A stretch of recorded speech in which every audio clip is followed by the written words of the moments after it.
Sometimes like all you want to do is run. Hear me out, hear me out. If all the things you never show,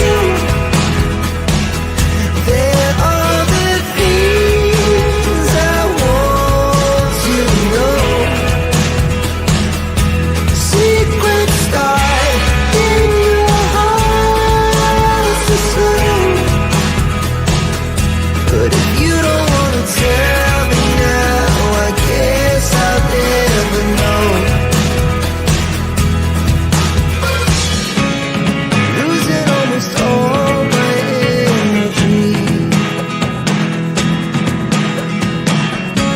It's getting hard to talk to you, and I'm the only one who speaks. It's all the things you never show. There are the things I want to know. Secrets start in your heart to slow. But if you don't wanna tell me now, I guess I'll never know.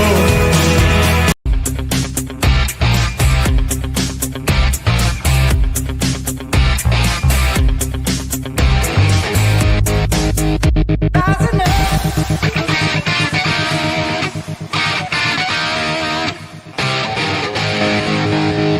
That's enough.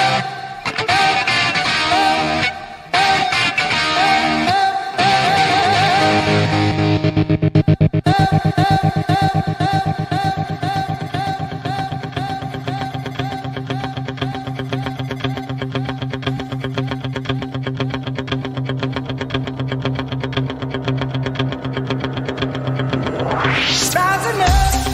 Back on the street. Did my time, took my chances. Went the distance, now I'm back on my feet. Just a man and his will to survive. It's the eye of the tiger, it's the thrill of the fight. Rising up to the challenge of our rival. And the last known survivors don't sit gray in the night. And the virgin of love in the eye. Face to face, out in the heat. Hanging up, saying hungry. They stack the odds till we get to the street. Both kill with the skill to survive. Eye of the tiger, it's the thrill of the fight. Rising up to the challenge of our rival. And the last known survivor stops his prey in the night.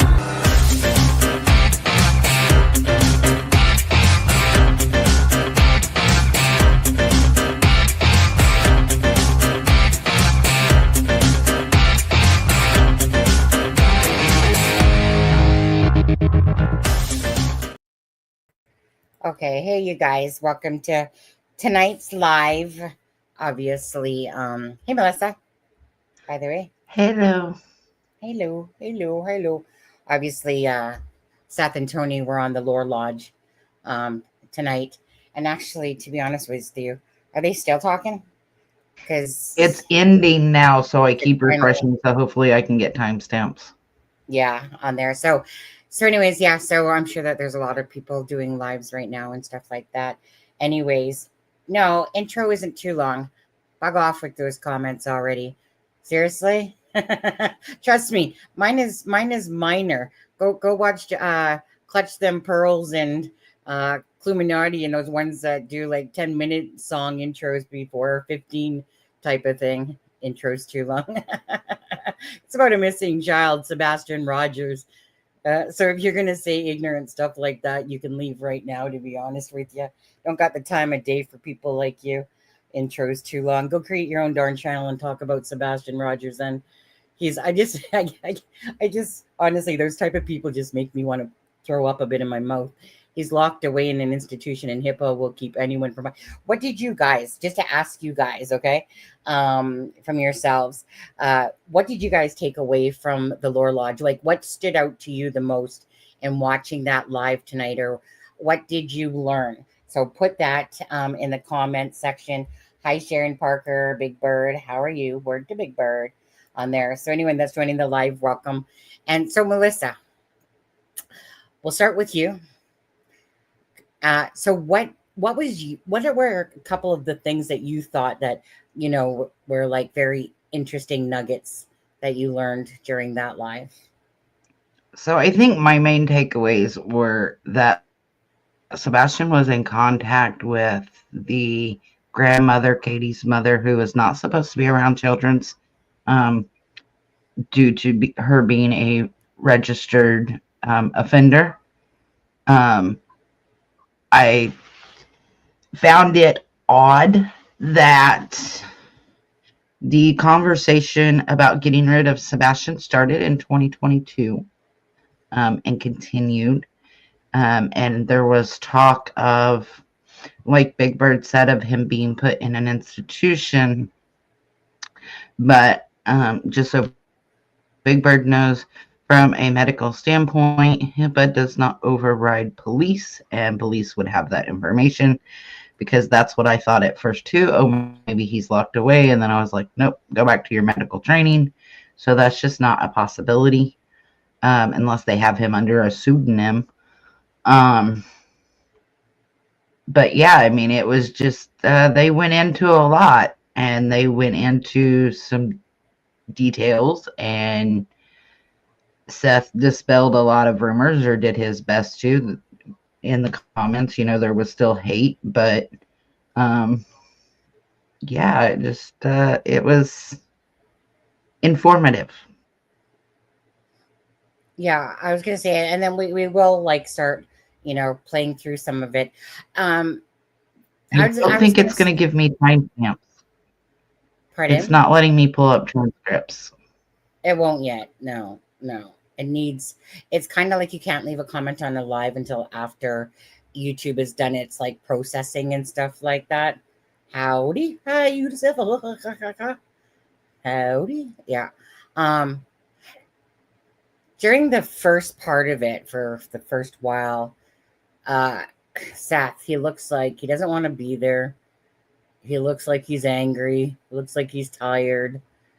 That's what I kind of took away from it for the first bit there, for sure. He just, you can see the bags underneath of his eyes, but that's how it came across. Like, he just seemed like angry and tired and didn't really want to be there. And, or maybe, like I said, certain things just, I don't know, but that's how it came across to me at first. Did you guys kind of think that as well in chat there? I know you and I had talked about it, and he did. He seemed like he was his face annoyed at points with some of the questions, and he did look angry, in my opinion.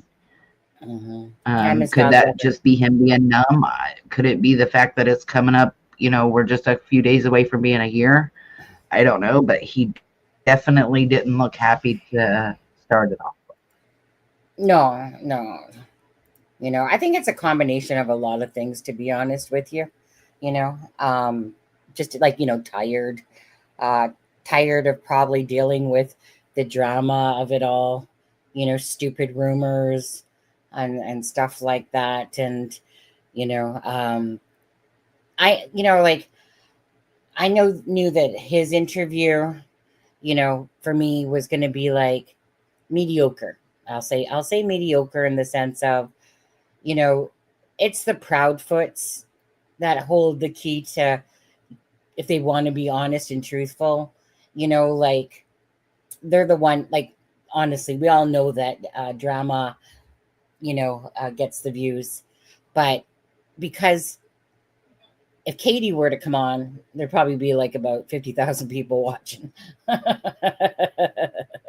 But, with Seth, it's kind of like, for the most part, besides a few of those things, for the most part, and I think that anyone has a sense of a brain cell, can see the gist of Seth, and all these stupid rumors that people keep trying to insert and stuff like that. And I know that there was the one where, oh, Seth moved away from his home and stuff like that.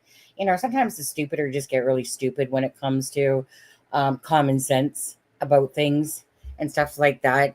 But I think with Seth, it's just like, okay, and I'm personally I'm not going to lie.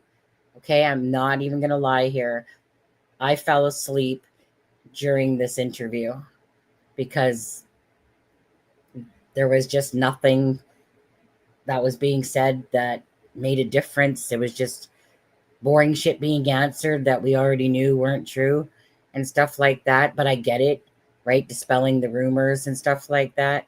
And it's just because I just feel like because Seth has everything for the most part that Seth has said, for the most part, it's like we've already heard about over and over and over again.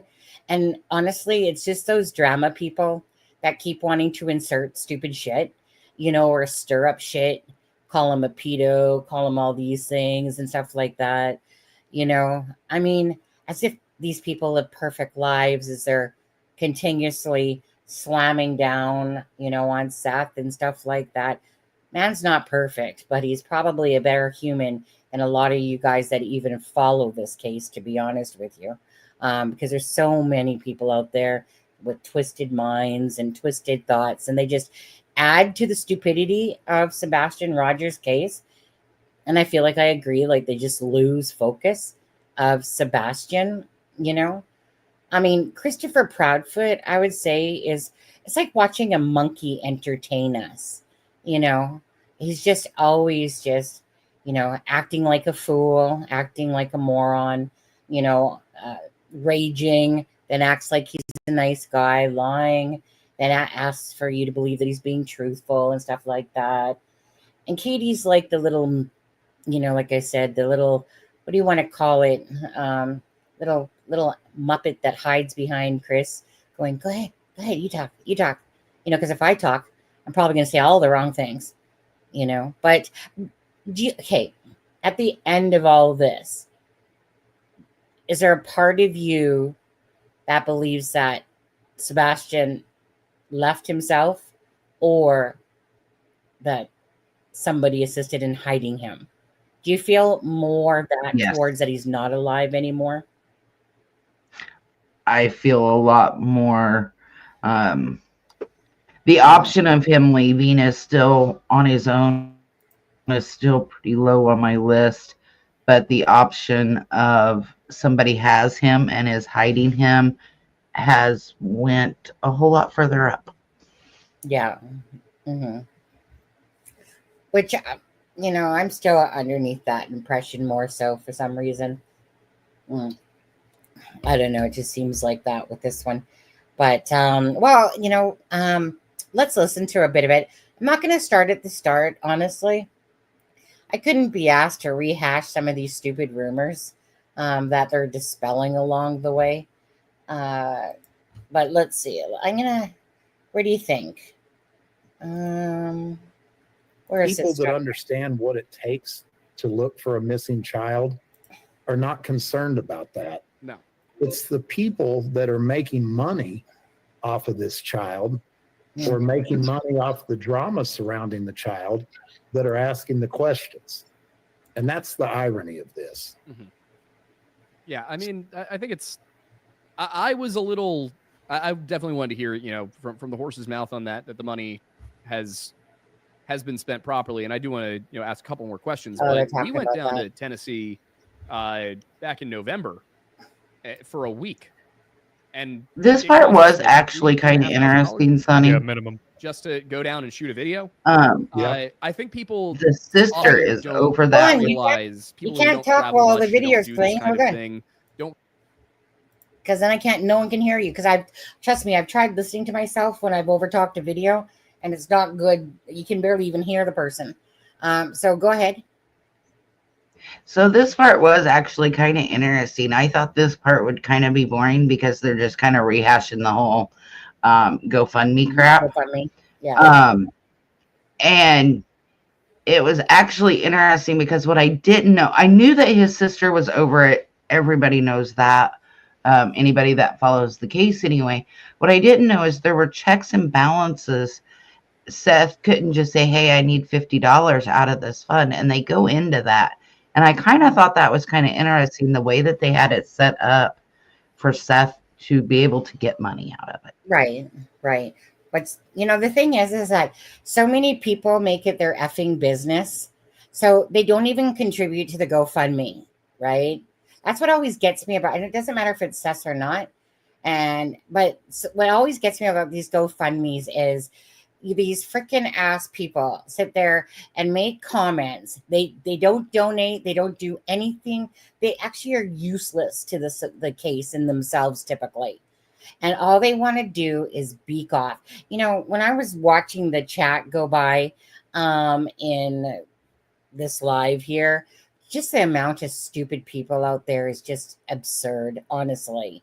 I don't watch the chat. I was watching it for about 5 minutes just to watch people's things. And honestly, I can't be asked to watch that kind of stupid in this world. The minute they started talking about Katie and Seth's relationship, all of a sudden you just saw all these people plastering away, going, oh my God, that's nasty. That's disgusting. When he was talking about that Katie was a babysitter and stuff like that. And I just honestly can't be asked for that type of stupidity. If you're going to do something, be useful in the case but when they go off on a GoFundMe, they don't donate to it. They don't know that. Where do you have anything at all to say besides shut your fucking pie hole? I get rage over these GoFundMes that people want to try to destroy people with, like Jay Slater case, same thing. Right? They wanted to try to destroy the parents for having this GoFundMe that people were donating to. Nobody's twisting anybody's arm to donate these, but the people that don't donate need to shut your freaking pie holes because you didn't donate. It's not your money. Don't worry about it. Like, is it so wrong here to help out a dad? Does he have the income of Katie and Chris? Absolutely not. Right? Does he work his ass off to be able to get his son, on the times that he gets him? Like he said, I'll do 12 shifts, but I need to have my, Friday, Saturday, Sunday off with my son and stuff like that. And then his sister says, well, you need help. Duh. Wouldn't you guys love it if you guys had people that stood behind you during a crisis like this and people had your back? So it just always irritates me that people always try to destroy instead of help build up or help. They want to destroy people all the time. That's the part that really gets me. And if I feel like I'm a little bit of an angry bird today or right now, it's because I guess with the stupidity of this case, with the leeches of this case, with channels, like I said, like Cluminati out there, all she does is freaking swear her mouth off all the time. This is what gets me, right? Is like I said, she sits there and constantly puts down Seth about his job. What's her job? To sit there and say the fuck word on YouTube like every 2 seconds and put people down and add a bunch of stupidity to this entire case? She's there to rake money off it. They're not there to sit there and go, hey, it's Christopher Proudfoot. All they're there is to put their freaking lips on his butthole and sit there and go, oh, well, if Chris jumps up, then, oh, great.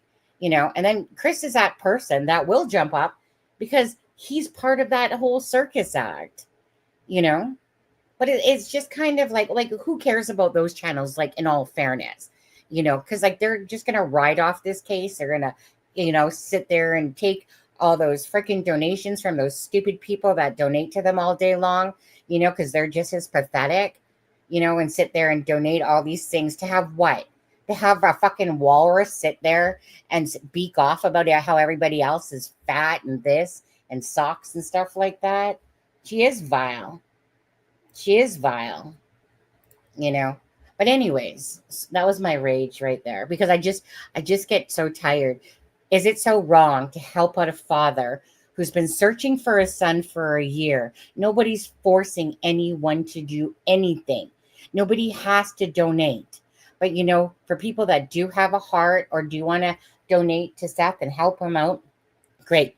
Thanks for being a very kind, caring individual. Or it doesn't even matter if it's this case, but other cases and stuff. Thank you for being caring.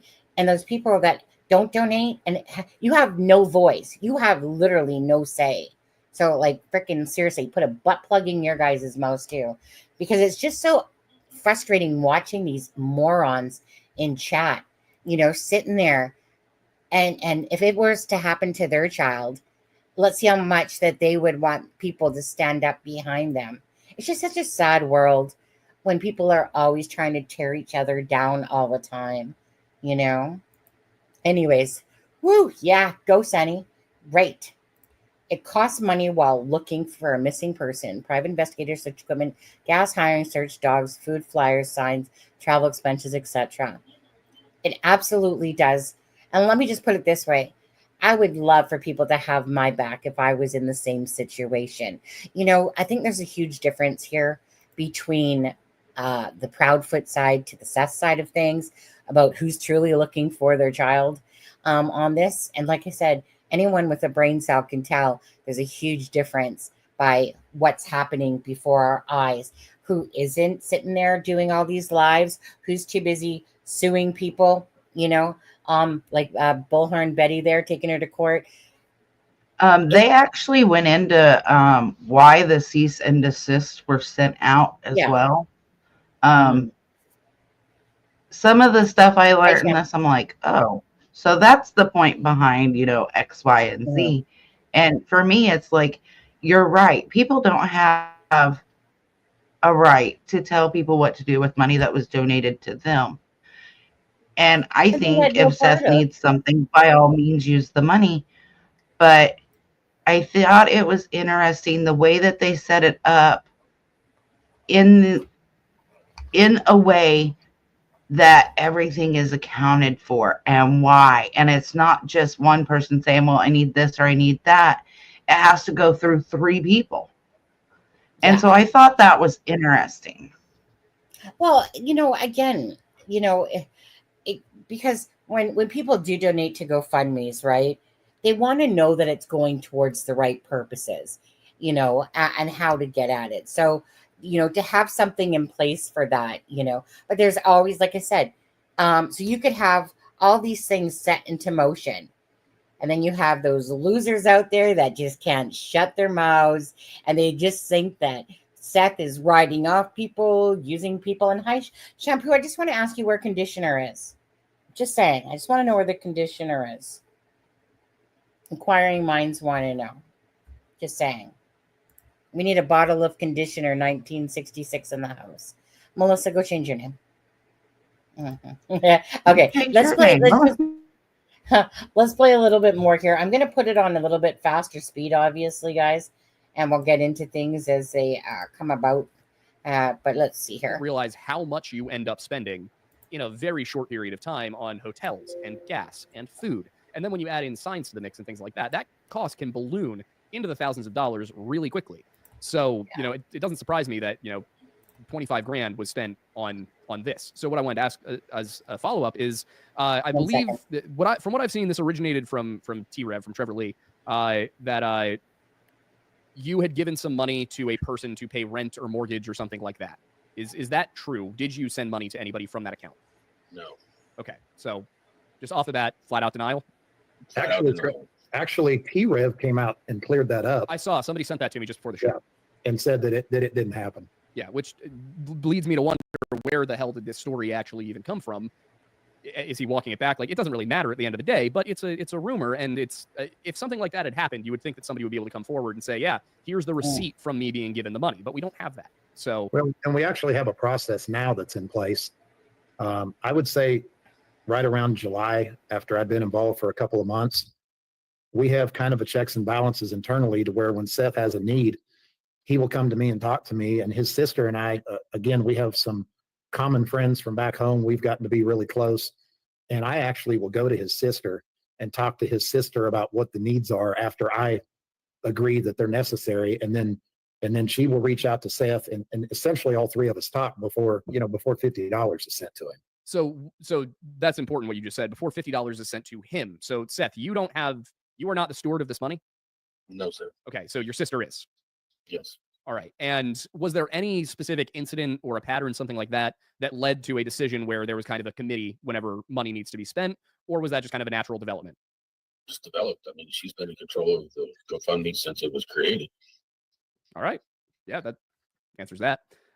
So, kind of moving along with this, another one of the issues that I've seen commonly paraded around, and this one's going to be a little tough to discuss probably, but it's by far the most serious claim that's been made. And I want to preface this by saying that, as far as I can tell, this has absolutely nothing to do with Sebastian's disappearance and is entirely basically, a claim about you, Seth.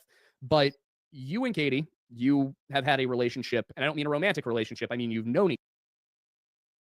I don't know that I want to get into this part because it's just so over talked about and boring to me. About the relationship part, honestly, I couldn't be asked for a very long time, correct? Yeah. Pretty. So, we didn't choose this. Okay, I'm just gonna want to get to some Sebastian's room was dirty and his bed needed to be made. I told him he needed to clean his room, make his bed, or I was going to beat his ass. Oh, I remember this. And he From before. made his bed and cleaned his room. And then the next day he went to school. He told his teacher that I said I was going to beat his ass. Mm-hmm. CPS showed up at my house, spoke to them. They came into the house, they checked out his room, they checked out the fridge, they checked out the pantry, they made sure that there was food in the house and all that stuff. Okay, I'm not gonna lie because this one made me laugh because I think most of us know that, and they say it here afterwards. That was a very common thing to be said. Clean up your room, or I'm gonna kick your ass. So basically, before you go outside and get have any fun, you got to do your chores, basically. But that was like a very common thing. So it's funny how. So that's, like I said, it's almost like saying, let me be crystal clear, that type of thing, a very common thing. And then Sebastian goes to school and tells the teacher that. And then, So I actually laughed at that part, Sonny, because all I could hear is my mom saying, "Don't make me turn this car around and beat all your asses." And I'm sitting here going, oh, yeah, that was common. all the time. Oh, yeah. If you were making too much noise in the car and stuff like that. Yeah. Do you want me to stop this car and make you walk the rest of the way home? Okay. I'll shut up. Oh my God. That one, but imagine going to school and the teacher hears that, because the teacher, isn't looking at the text of it, of how it's being said, right? So that one makes me laugh, because obviously this teacher's like, oh my God, the dad's actually gonna kick his ass if he doesn't clean up the room. CPS report. So, and how little kids are, because at this time Sebastian was kind of younger, and how little kids are, they just tell everything that goes on at home. Yeah. Actually, but they leave out the crucial part. Yeah. That was a good one too, Sharon. My mom would always say that to you. Just wait till your father gets home. And my dad, he would use the belt. My mom would use the spoon. Okay. Now, I'm not going to lie. My mom, she would just line all four of us up. Did you do it? Nope. Smack. Did you do it? Nope. Smack. You could be going around that circle for an hour. And I swear, like, our asses were literally black and blue. Like, they literally changed color. And I remember my mom feeling so bad, because when you're doing it, it's like you're not really realizing it. And then all of a sudden, all of a sudden she sees that our asses are literally black and blue, and then she felt really bad after that. I remember the only thing that ever, can I say on a personal note, the only thing that ever pissed me off is I never deserved one of those spoons, and I never deserved one of those belts. I might be the more free spirit of the family and the one that always fights for things being right. But honestly, my sister spilt the effing milk and my brother stole the cookies and stuff like that. And honestly, but my mom, right? Tanya, Kenny, of course, Kenny, my brother was the biggest effing liar, right? And we were like, so me and my twin sister, my brother, for 6 days we're the same age in July. His birthday's July 9th, ours is July 3rd. And then Paul is like a year and a half Satan, if you guys don't know what I'm talking about. So Satan is about a year and a half older type of thing, and that's the lineup. And so it was kind of like, it was always Kenny. Kenny was usually 75% of the lying little SOB. My brother, literally, he was a thief. I remember I was like 4 and 5 years old, and my brother, obviously being a year older, he would literally steal like $50 out of my mom's purse and stuff like that and head off to the store. Just think about that. At 6 years old, he would be doing stuff like that. 5, 6 years old. He was a little thief. But anyways, so it was stupid stuff. Spilt milk out of the fridge. Who spilt the milk? Nope, I didn't do it. Nope, I didn't do it. No, I didn't do it. And then my mom would turn around and go, I know you didn't do it, but I just wanted Kenny to admit to it. And I would just be like, but that's not fair because you knew that, right? And I'd just sit there and hang my legs. Oh, you know, when back in the day, if the older people know this, you had your, say, stairs, and you had those metal bars that were like Twizzler sticks that went down. But anyway, so I would put my legs through the whatever you want to call it, guardrail thing going down the stairs. And I would just sit there and hold on to the little bars like I was in a jail cell going, just crying because I never deserved one of those damn belts or spoons, you know? And they, honestly, the belt, when my dad would come home and then, you know, when they do that whole little whoosh, pull it off their pants, whoosh, whip it out like they're a fucking croc or whatever, Dundee there, whipping it out of there, like whoosh, snap. And they're just like, I'm just going to give you 3. And I'm just like, and then you're just preparing yourself because you're so freaking scared of this, because you had to literally pull down your pants. It wasn't about, oh, like Christopher Proudfoot, oh, you know, it was on his pants. No, you had to pull down your pants, bare your ass. Well, you got the swack on it. You all want to cry, I'll give you something to cry about. That's another good one. You want to cry? That was a favorite of my mom's as well. That is, they are so truthful. Scranton says, So my son one time, go ahead. So my son one time, he was in preschool and he's autistic, my oldest one. God love his little heart. I was mortified personally, but he went to school and I had been outside in the garden, weeding the garden and, you know, getting it ready. And his dad was inside and was helping him with some kind of Valentine's thingy for school. And he'd went to school and his teacher had asked him, she said, oh, did mommy help you? He said, no, she was busy dealing with the weed. Dad had to. And I went to pick him up that night, that afternoon from school. And his teacher looked at me and she's like, we need to talk. And I'm like, oh, Lord, what did he say now? And she looked at me and she goes, so you were busy dealing with weed? And I'm like, weeds in the garden. Yeah. And she's like, okay. Luckily, you know, she understood and she wasn't one of those that just went and called CPS, but it was like, oh, you've got to word this correctly, child. Like, I know you're autistic, but you gotta say the whole story, not just parts of it. Yeah. But you know, I mean, he was like 6 at the time, something like that. He wasn't very old, but it was like, oh my Lord, I know. I'm gonna beat Things are this quite child, you know. And then my mom, when the kids would get their feelings hurt, she would tell them, just, you know, don't worry about it. Sticks and stones may break your bones, but words will never hurt you. Well, she one time went off of that script and said, whips and chains, sticks and stones may break my bones, but whips and chains excite me. And my son repeated that. Nick, he repeated that, and I just buried my head. I was like, he's not mine, I swear. I know, but kids will say the damnedest thing, and they won't say the whole story. Because they're they just say parts of it that make it look bad. Yeah. Well, that's just it. You know, that's just it. Now, Scranton says, my son told the first grade teacher that it was okay for him to shit in the tub. Imagine the look on my face and the teacher waiting for me to react to that. And I said, what? Oh my God, no. uh, I think my as we're talking about this, just my mind is just going back to my son and some of the stuff that he'd say or what the teacher would say to me. Like it looks like he shows, I really need to talk to you about something. The way your son writes, it's like he's speaking like he's a computer, and I'm like, I instantly knew what she was talking about because, in like we do now, we abbreviate stuff with the word you and just make it a U or R, or LOL or something like that.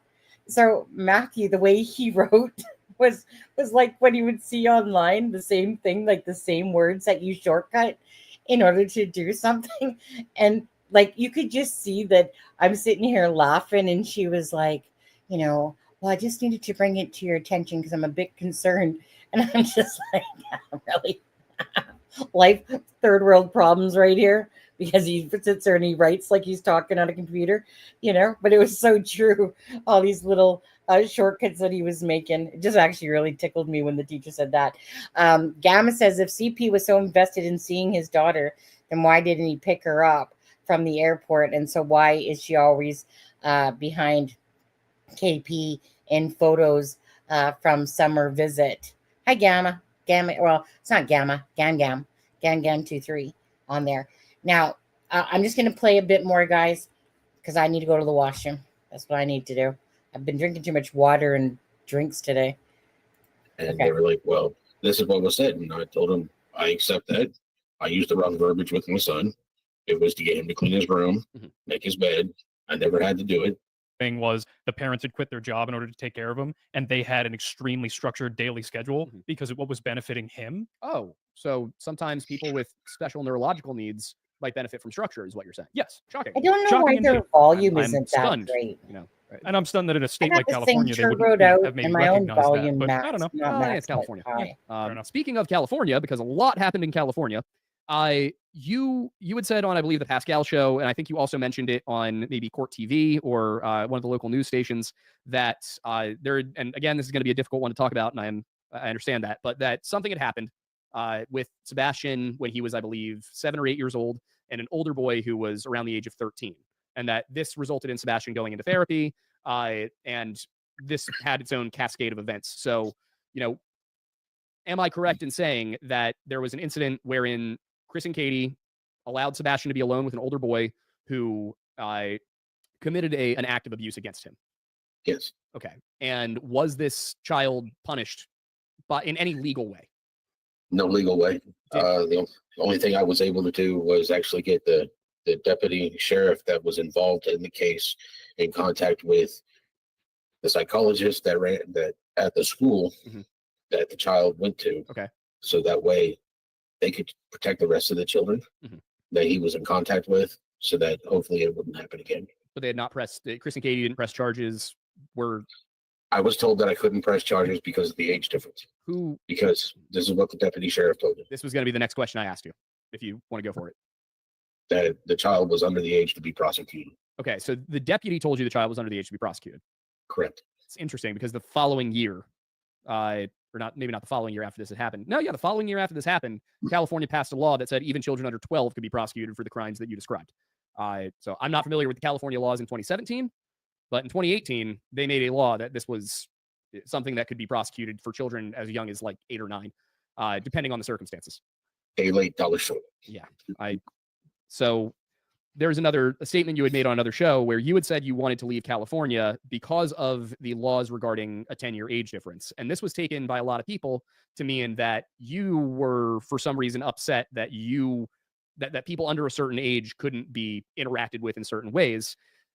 The way I read it when I saw the video was you were saying that you wanted to get out of California because they protect those kinds of abuses if the age gap is under 10 years. Yeah. My son didn't get any type of justice for what happened to him. That really upset me. Yeah. And then California sort of made it worse by downgrading it from a felony to a misdemeanor, even if a 21-year-old and a 12-year-old have something happen. Yeah. That's just disgusting. So I wanted to make sure that I understood it the way you had meant it, because to me, it was very clear that you were talking about the fact that California does not protect children. No, they don't.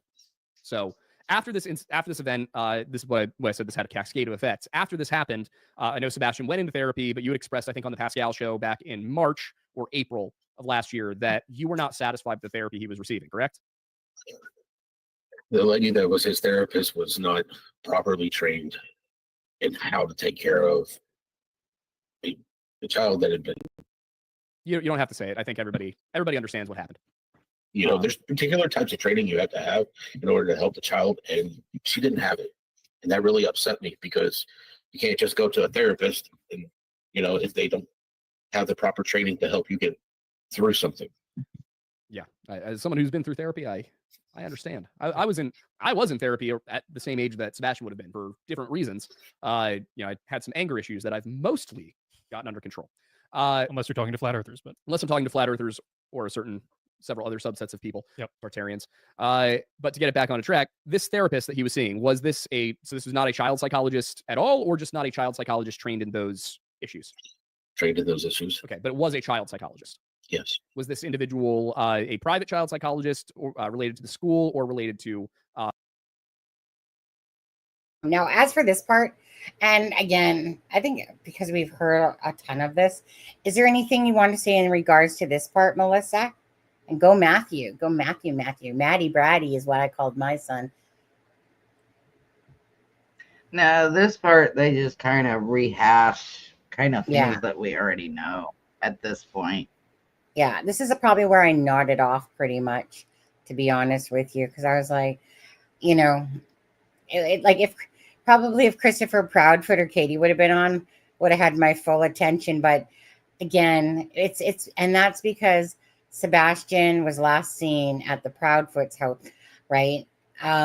With Seth, he can just give us more insight about anything that he kind of saw that day when he was there, like he has, and talk about Sebastian and things that he likes to do, right? If Katie and Chris were on, it'd be like, okay, let me just mark that lie down, right? Oh, right. But you know what I mean?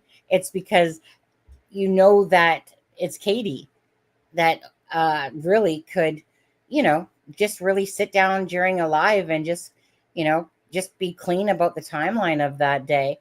And doesn't mean that we have to believe her, but that's kind of where the juice of this story really is. But there are, a few tidbits in here, but not going to lie, I did end up falling asleep. I was away at work at Valentine's. I got back in the morning. He had my Valentine gift, a balloon that said, "I love you," in clear heart-shaped paperweight where sweet message made me cry. Oh, see, this is where we're the opposite. My son was an angel. He was a really good child. Like, he was just a good boy. Then he reached the divorce, and then he turned into a little shit. And he's been one ever since, pretty much. Oh, yeah, you don't see me ever getting a birthday present. If I'm lucky, I might get a Merry Christmas. I might get a Happy Mother's Day. Might on there. My only child, he's my Maddie Braddy, though. But I'm just going to go past this part a little. Like I said, I want to get into some of the stuff that be able to serve in the position you serve, and there will be a number of rights that would be denied to you that are not, correct? Yes. Okay. So I think that next kind of brings us to the Department of Corrections thing.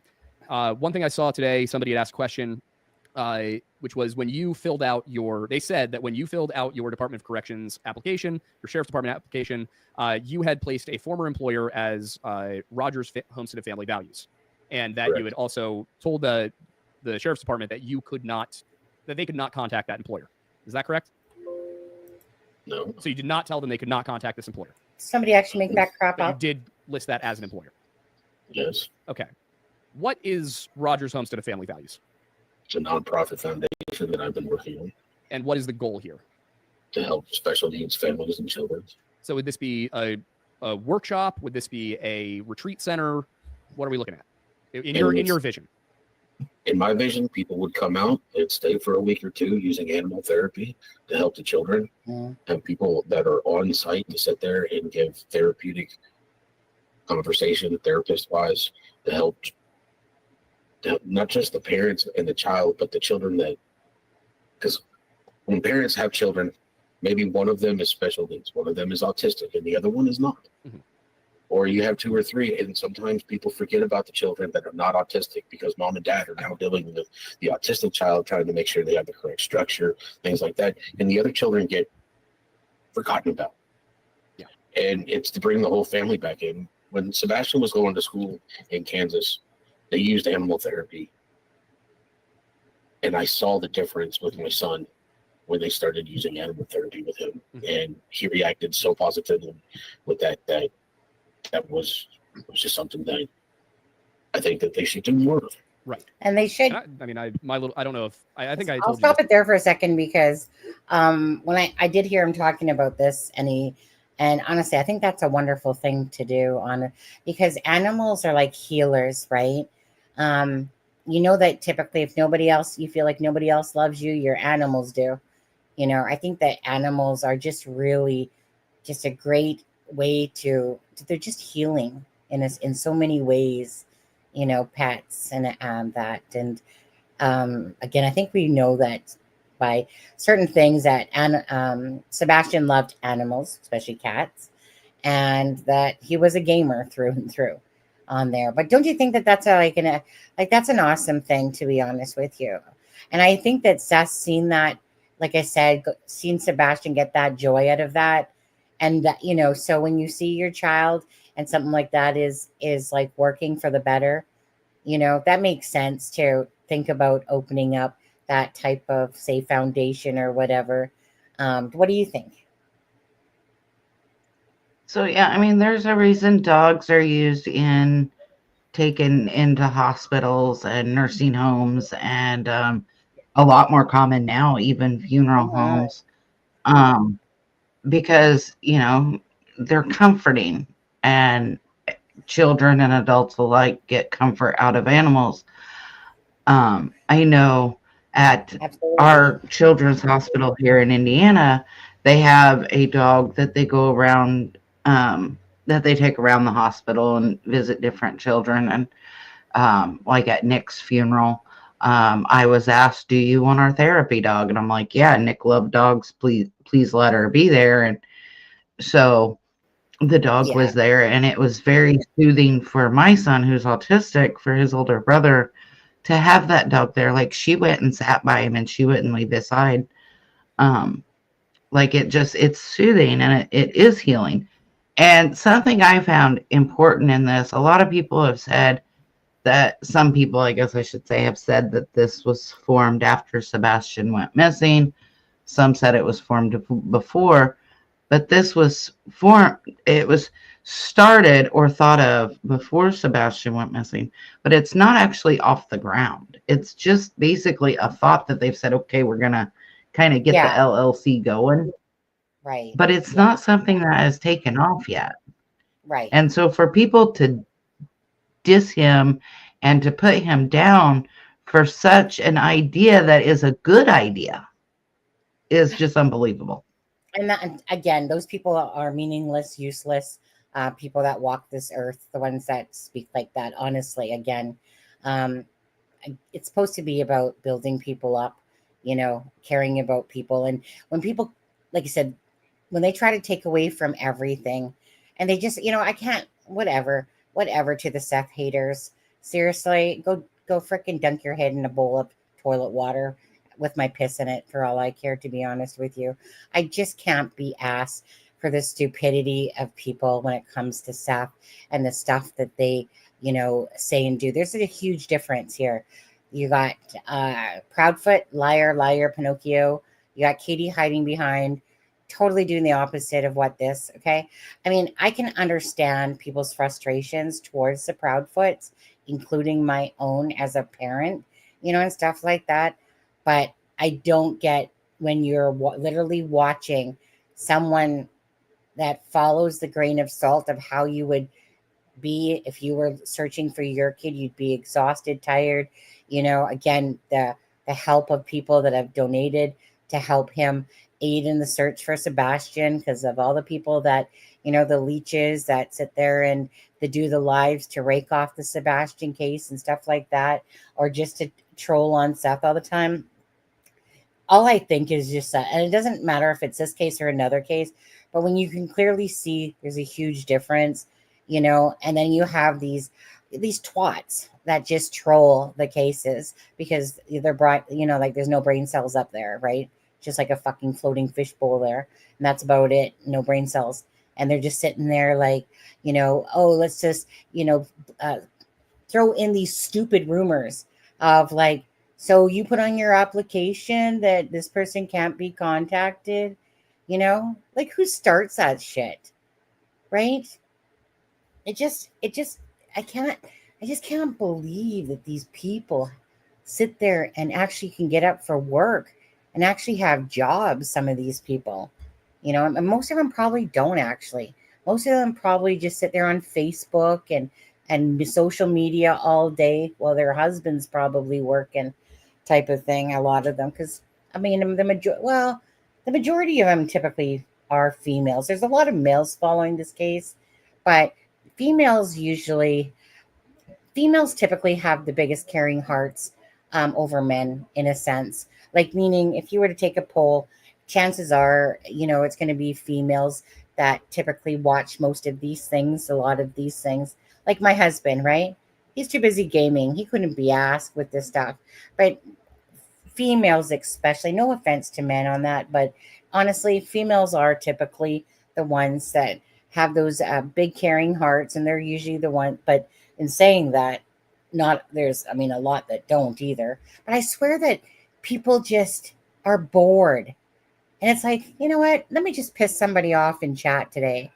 Let me just, type behind my keyboard, as I eat my bonbons and weigh 500 pounds and shit like that. Got pimple faces, probably slouch there with their freaking pajamas on, and that's probably their daily lifestyle. Half of these people, I swear to God. Huh, I'm venting today on that. I get so angry, honestly, at the stupidity when there's clearly a person here that is heartbroken beyond repair. It's almost a year and he doesn't give up. At least his lives, when he talks and does lives, at least they're Sebastian focused. You know, he doesn't really like to go off track too much of that. Like, and it's opposite of what's happening on the clown side of it, where he just goes on lives when something pisses him off mostly, and then he'll go, let's keep it about Sebastian, like the web sleuths the other night. Just a joke. Anyways, yeah.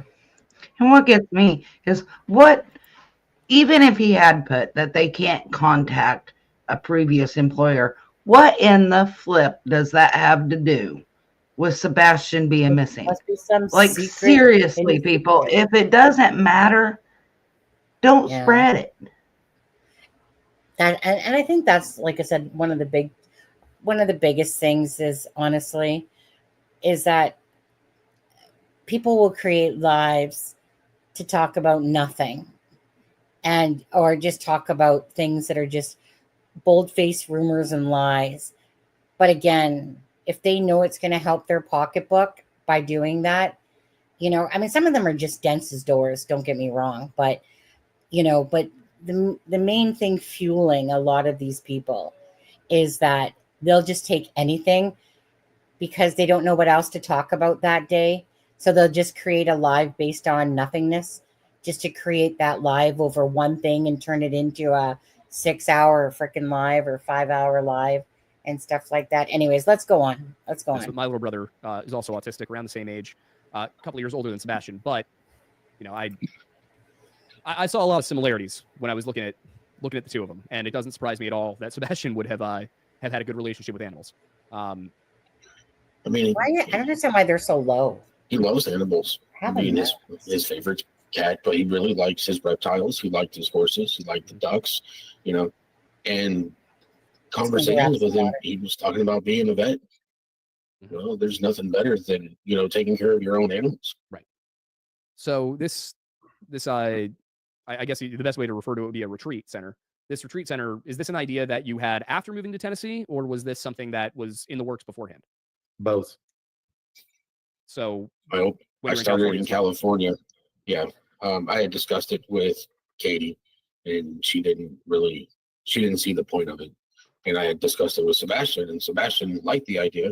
Well, it's for autistic children to begin with, and he's the closest that I have to my autistic child. Yeah. Is talking to my son, and he thought it was a great idea, so I went with it. It's for him, anyways. So where did this get to in the stages of development while it was in California? Got the name, was working on getting the 501c, and spoken to several people to put them on the board, and then the divorce happened. Okay, so it was the divorce that kind of brought this to an end in its California iteration? Yes. Okay. And then when you came back to Tennessee, or when you came to Tennessee, I guess I should say, I went and I looked up the filing date on the LLC, and it said it was May 9th, 2024. Is that correct? I'd have to Or just speak to generally my attorney, but yeah. Generally the right timeline? Yes. Actually, Aiden, I spoke to the attorney today, and the plans to get this going were done before Sebastian went missing. Okay, because that was going to be my next question. Was Yeah, they sparked the conversation up about it again in the winter of 23. The filing didn't get done by the attorney till May. She was unsure as to whether it was going to be a subchapter S or subchapter C corporation. But as it sits now, it's just a reserved entity. It's still not a 501c3 status, whether it be the California entity. I mean, honestly, it's been a dream, right? The dream has not come to reality. The California version nor the Tennessee version they've never had property. There's never been a dollar go into it or come out of it other than what it's costed to try to get a reservation of namesake. So these are dream companies that he tried to get in place and reserved, and then at some point you go find somebody that may be willing to help with some property, but unfortunately they've never gotten to that point, and it's just a company, right? Yeah. So I mean that makes complete sense to me. We have a couple of our own of those that are just we want to do something later on. Moving forward. No, that's Katie wouldn't. Yeah, Katie wouldn't. Let me rephrase that. Sure. On the PlayStation, everything's under my name. Okay. He has his laptop that he uses for school. Okay. What he used during COVID-19. All right, and would that go back and forth between the houses? No. That's Katie wouldn't. Yeah, Katie wouldn't let him bring his laptop from there to here, which is fine. I went and got him a laptop for him to use for school here. Right, because he would need a laptop for school. That would make sense. He was 15. He's 15, 16. Sheesh. How long has it been? Yeah, he's currently 16, correct? Yes. Okay. Just making sure I have my numbers straight. So on this laptop, did he have restricted access to the internet, unrestricted access to the internet, parental controls? He had parental controls. The email address that he would log in, it would tag to me, to my email address, because his email address was a child email address. Okay. So anything and everything that he did, I got an email with everything that he logged into and did. Okay. And did you have access to anything that came in and out of that email? Everything. All right. And when it came to internet browsing, were there any restrictions on that, or did he have open access to the internet? He had open access, but everything that came to was apps that he was using for school and to log into the school classes. That's all he did. So you could see what he was searching online. Yes. Okay. Do you know, just for my own sake, because I might want to look into what the program was, because it might be relevant. Do you remember what program it was for the parental controls? No. You don't? Okay. That's understandable. I mean, he had a Google email address, and all the apps that were on there were literally, he would have to log into the school class in order to log into any of the gaming apps for there. Gotcha. Okay. So because the gaming apps, literally, he would do that and he would get credit at school for playing those games, because it was like math questions, word questions. He had to go through the school firewall, Aiden. Gotcha. Yeah. Just writing that down. Yeah, I had a similar situation with my laptop in high school where, we were able to bring it home from school, and it wasn't like our laptops that we bought. It was, school provided, but it was the same thing. It was like you logged in with your school login information, and due to the way they set up the user interface on those laptops, you only had access to certain things that essentially the school allowed you to have access to. Yeah. I didn't have quite the same situation, but my parents did have like one of those parental control apps on it. Didn't actually like control what Now, I just do want to say on that, Seth has said a couple times that Sebastian's laptop at his home was never taken, that it still sits there to this day on the table, and it was never taken. And that's when he said that they took this like an iPad or something like that, or a pad that he had. They took that, something he hadn't used since like 2021, and that he used his laptop had more recently, in a sense, but they never took that laptop. What do you think about that, Melissa? Yeah, he goes into that here in a minute, and Does he go into it? he kind of Okay. gives he kind of gives a look of what the, because I mean, he says they took his tablet that he hadn't used since Okay. 2021, but they didn't take his laptop. So he seems to me very confused as to why they didn't take the laptop. Right. That doesn't make any sense at all. Well, but if they say it here, then okay. It did, but it did report back to them on anything that happened on that laptop. So it was very robust parental controls. And that was probably, God, 2012. I could limit his access if he was on for too long. You know, I had a time limit on there that I could set for him. Everything. Sure. Were there, when he would be playing video games, though, I'd say it was not something on that laptop, but because I assume he wasn't playing like Call of Duty or anything on that laptop. No. Okay. Were there any non-school related games that he could play on that laptop? There's none that he did. Okay. So because you could see all of it, correct. So when it came to PlayStation, did he play any, you said he played online games under your account. Did he have a way to speak to anybody? Also, really quickly, what model of PlayStation is this? It's a Darth Vader edition PlayStation 4. PlayStation 4. Okay, because one thing that people had said was, oh, well, the PlayStation 5 controller has a built-in speaker and microphone. And I was like, I don't think it was a PlayStation 5. So I'm glad that's cleared up, because from what I understand, he did not have a way to communicate. You said he didn't have a headset to me when we talked earlier, right? Right. So was it one thing I did want to ask, because there were, of course, a few times that he had stayed home at your place and you were at work. I understand these were times when you either couldn't get off of work or that he came over during the week for some reason.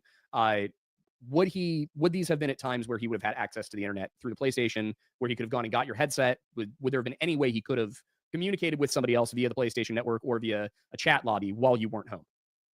No, because I had one pair of headphones, and I literally they were in my room. I'm wearing them now, and there was so much dust on these things. So you could tell they hadn't been picked up. Yeah. Gotcha. Well, me and my son had an understanding. You don't come into my room unless I invite you into my room. Okay. And your room, I will go into whenever I want to. Reasonable. I was gonna say that sounds like a father-son relationship. Sounds just about right to me. Yeah. And it's like, okay, he would never, unless I asked him to go into my room, he wouldn't do that. So this incident that you had talked about on another occasion, where he was complaining that the other people in the game weren't listening to him, that he was telling them things, calling out enemies and stuff like that, but nobody was listening to him, nobody was talking to him. Was that because he didn't have headphones in? Well, that was on my phone. Okay. And I have the volume and everything. So that way I don't listen to anybody when I'm playing on my phone. Right. Because people don't listen to follow directions anyways. Look at what we're doing. We're correcting rumors. Yeah. Because people hear what they want to hear. And it's like, well, son, they can't hear you. Yeah. So you just had voice chat off. Yeah. Oh. Which means it doesn't matter if you went to put headphones in. Correct. Voice chat's off. And I will say that I had a feeling when I first heard that little bit of the discussion that this was probably an issue more of people commenting and not having familiarity with video games than it was an issue of you saying things that were inaccurate or that you were changing up your story. It sounds to me more like people don't understand how video games work. They hear you say that he was talking to the other players, but they weren't hearing him. And it doesn't occur to them that he might not have the ability to chat with them via the settings. So not entirely surprised about that. Of course they can't hear you. Let me go through. There was another one I wanted to get to because there it is. That's what it was. Was this laptop? Was it a true laptop? Like I don't know if you can see the one we've got sitting over here, but like a flip up and down laptop, or was this like a Microsoft Surface kind of deal where it was more of a tablet? Law enforcement took his tablet that he had. So he had a separate tablet and laptop. Yeah, his grandma had given him a tablet for Christmas, and that was 21. And he never used it. Like when I had to find the charger for it. They plugged it in. It took like 15 minutes before it started even registering a charge. Gotcha. And they literally turned it on. It was like, oh, this hasn't been turned on since 2021. And I'm like, well, that's because he's never owned it. As for his laptop, he's got a regular laptop that he used for school. But he would come over for a weekend and he would never use it. Like when law enforcement showed up, I showed it to him and they're like, yeah, we don't want that. All right. So law enforcement did not want the laptop. No. Did they take the tablet? They did take the tablet that was in his room. They took the tablet he didn't use, but not the laptop he did use. Now, quickly, which grandmother gave him the tablet? He's only got one. He's only got one grandmother. Is that, well, I guess my question was, is that your mother? My or mother. Katie's? Okay. My mother, yeah. He's not supposed to have contact with Katie's mother. She's not supposed to have contact with children at all. Gotcha. Why is that? Is that because of what Katie's childhood was like? Yes. Okay. Does Katie still have contact with her mother? You got to ask her. Okay. So I just wasn't sure if that had been something that you would have known while you were married with her. Oh, while we were married? No. Gotcha. She had no contact when she decided that she was going to divorce me. Then she started having contact with her. Gotcha. And then I found out that my son was having contact with us. So Katie's, okay, that's important.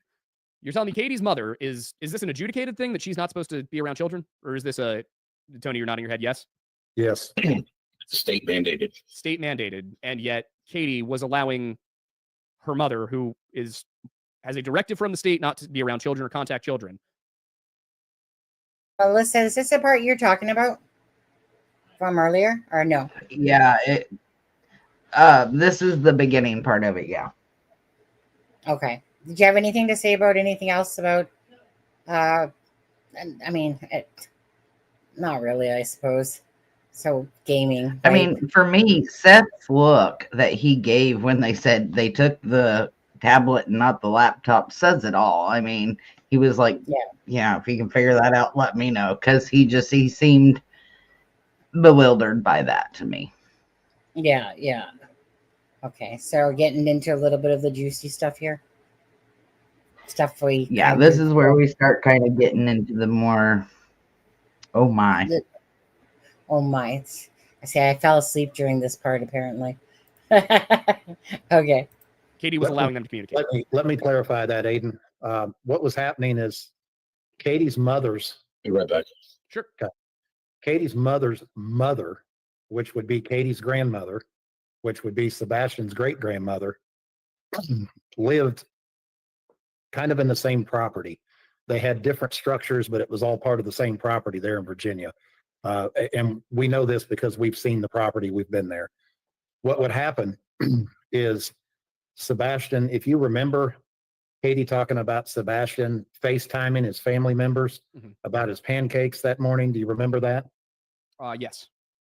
What would happen is he would FaceTime his great-grandmother, who he could legally have contact with, and she would take the phone over and allow her daughter, which was Sebastian's grandmother, to talk to him on FaceTime, so that there was no digital trail of her talking to Sebastian. That's premeditated. Oh, well, of course. And we found out that was going on from one of the family members. Do the police know about this? Oh yeah. Okay, so they're aware. We've given them the information. We had several family members come forward and tell us that, cousins, etc., tell us that the great grandmother would take the FaceTime phone over to her daughter, and the grandmother would have lengthy conversations with Sebastian. So the morning before Sebastian disappeared, I guess, I am understanding that the 25th of February, 2024, Sebastian's day started with him coming downstairs, his mom making breakfast, which based on her statements was not something she commonly did, making pancakes, in fact, then having him call the grandmother he wasn't supposed to have contact with to brag, whatever that means. They then spent all day doing a bunch of Sebastian's favorite things, and then Sebastian disappears. Correct. And I'm not. Okay. So I'll stop it here for a second, because the impression that I had gotten, that's when you kind of start inserting things in there.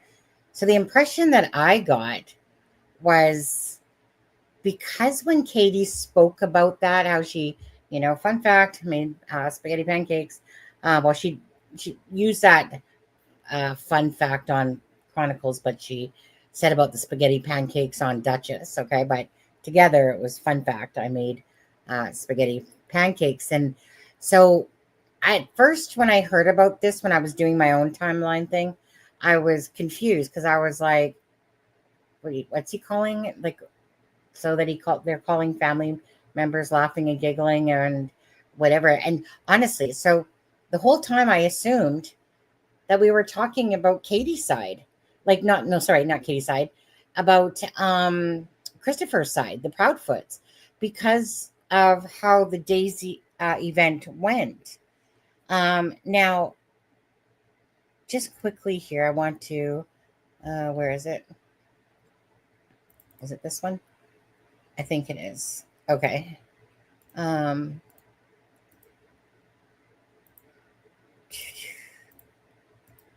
Okay, so Melissa, Nicole Proudfoot's when that's the big mouth. This is what gets me. Her and Klumati should be doing a freaking live together. To be honest with you, freaking. But anyways, because remember she's the one that came into our chat. This is like we never even were accusing Christopher and anything. And then she come on with her big ass mouth. And then I seen a picture of her recently, and I'm like, oh, there's a freaking another one of those ones, fucking orca sitting there, blah, blah, blah, blah, blah, blah, blah, with the mouth and that in the chat the one day. And, and then all of a sudden she's like, message me, right? Type of thing. Of course, do you think she answered back? Of course not, right? She come off, beacon off in the channel. And I remember that's the one I went up one side of her and down the other on there. Fucking big mouth. But anyways, I was with him Sunday afternoon shopping. I took my sister and her daughter, plus my sister-in-law and Sebastian shopping that afternoon. So I can tell you, he was in a good mood. They were headed home to put away groceries when I last saw him.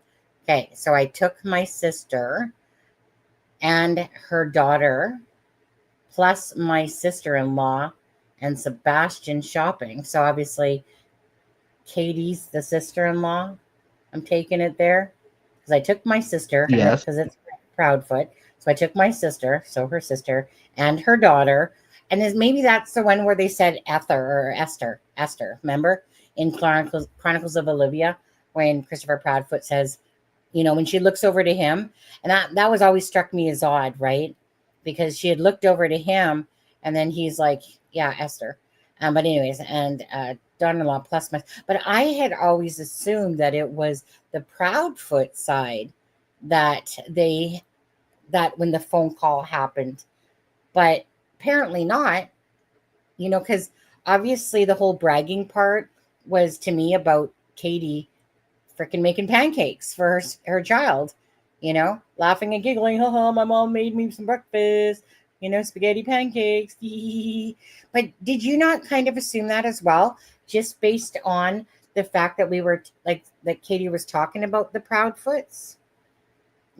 Like I wouldn't have never thought that it was Katie's side out of all of this. And don't tell me that you did, because there's no way. There was nothing there to show that Sebastian was talking to the grandma on Katie's side. Everything was to do with the Proudfoot side. So go ahead. Don't bullshit me either.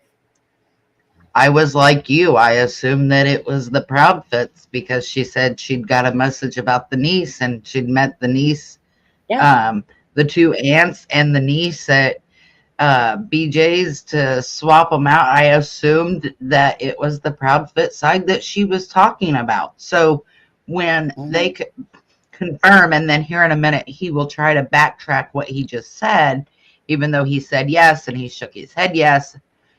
And all of that, said it was confirmed. He tries to backtrack here in a minute, but I assume that it was the Proudfoot side, not her. Yeah, that it wasn't the Katie side over there. But anyway, just wanted to say that for you guys and then show you that. But anyways, stop screen on that one. Go back to it.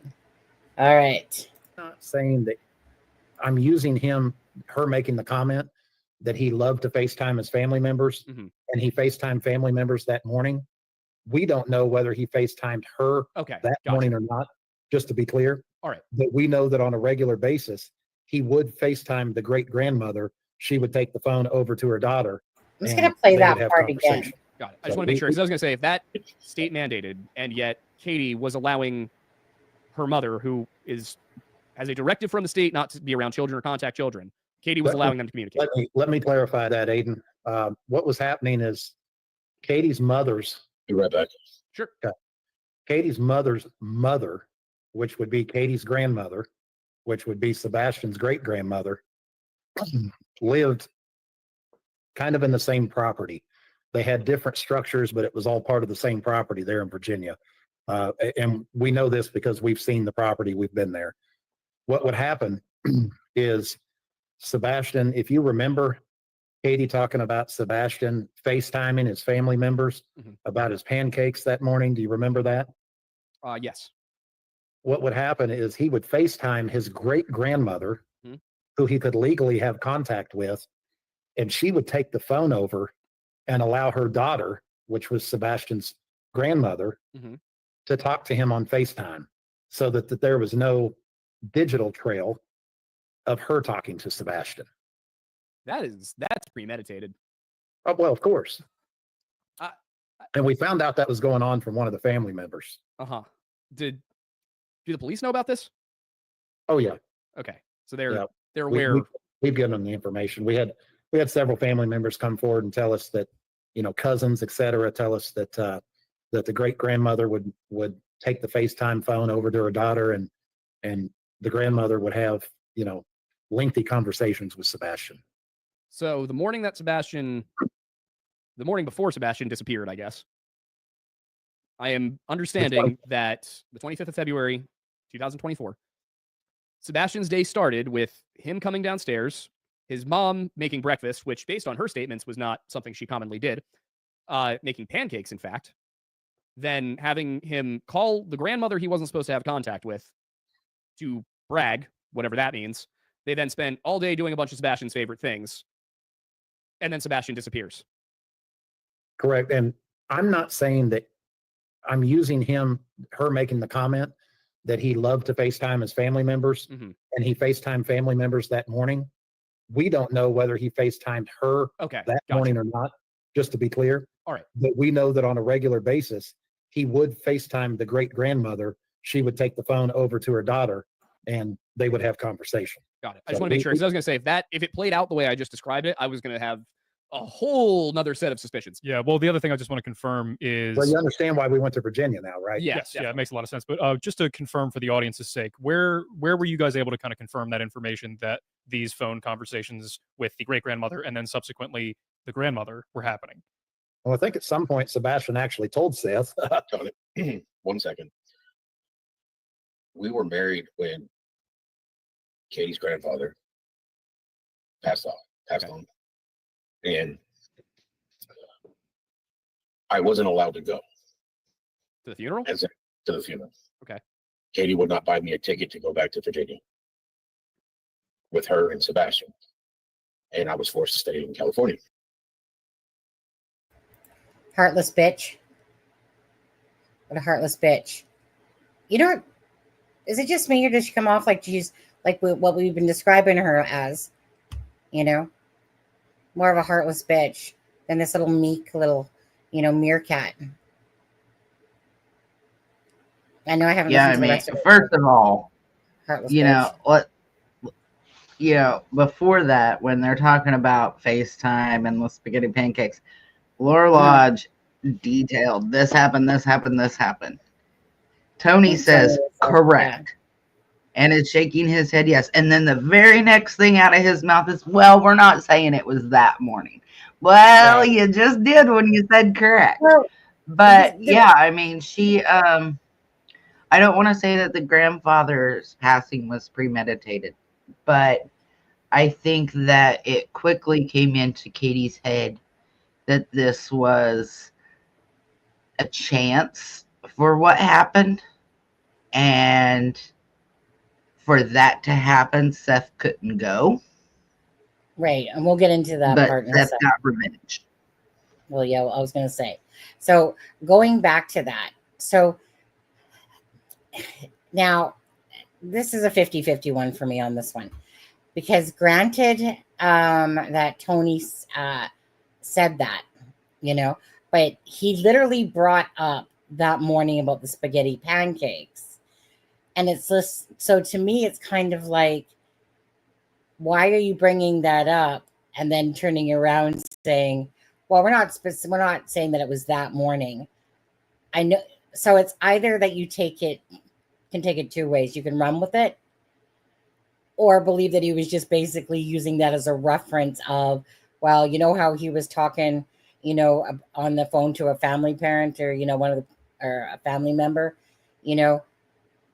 is that you could take it as that he was just using that as, yeah, because Sebastian many times talks to his great grandmother, who then in turn, the great grandmother lets her own daughter talk to Sebastian, of course.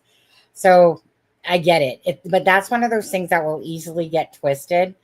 I think if I was a betting person, which I am, I'm thinking that they're definitely wondering or have knowledge that actually was the case.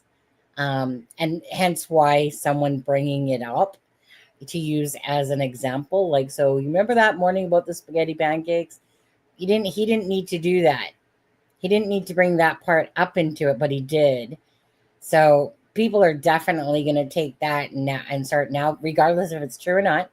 Or, if Sebastian was talking, they're definitely, I mean, honestly, it's not like we're not looking for some other shining light to come into Sebastian's case, right?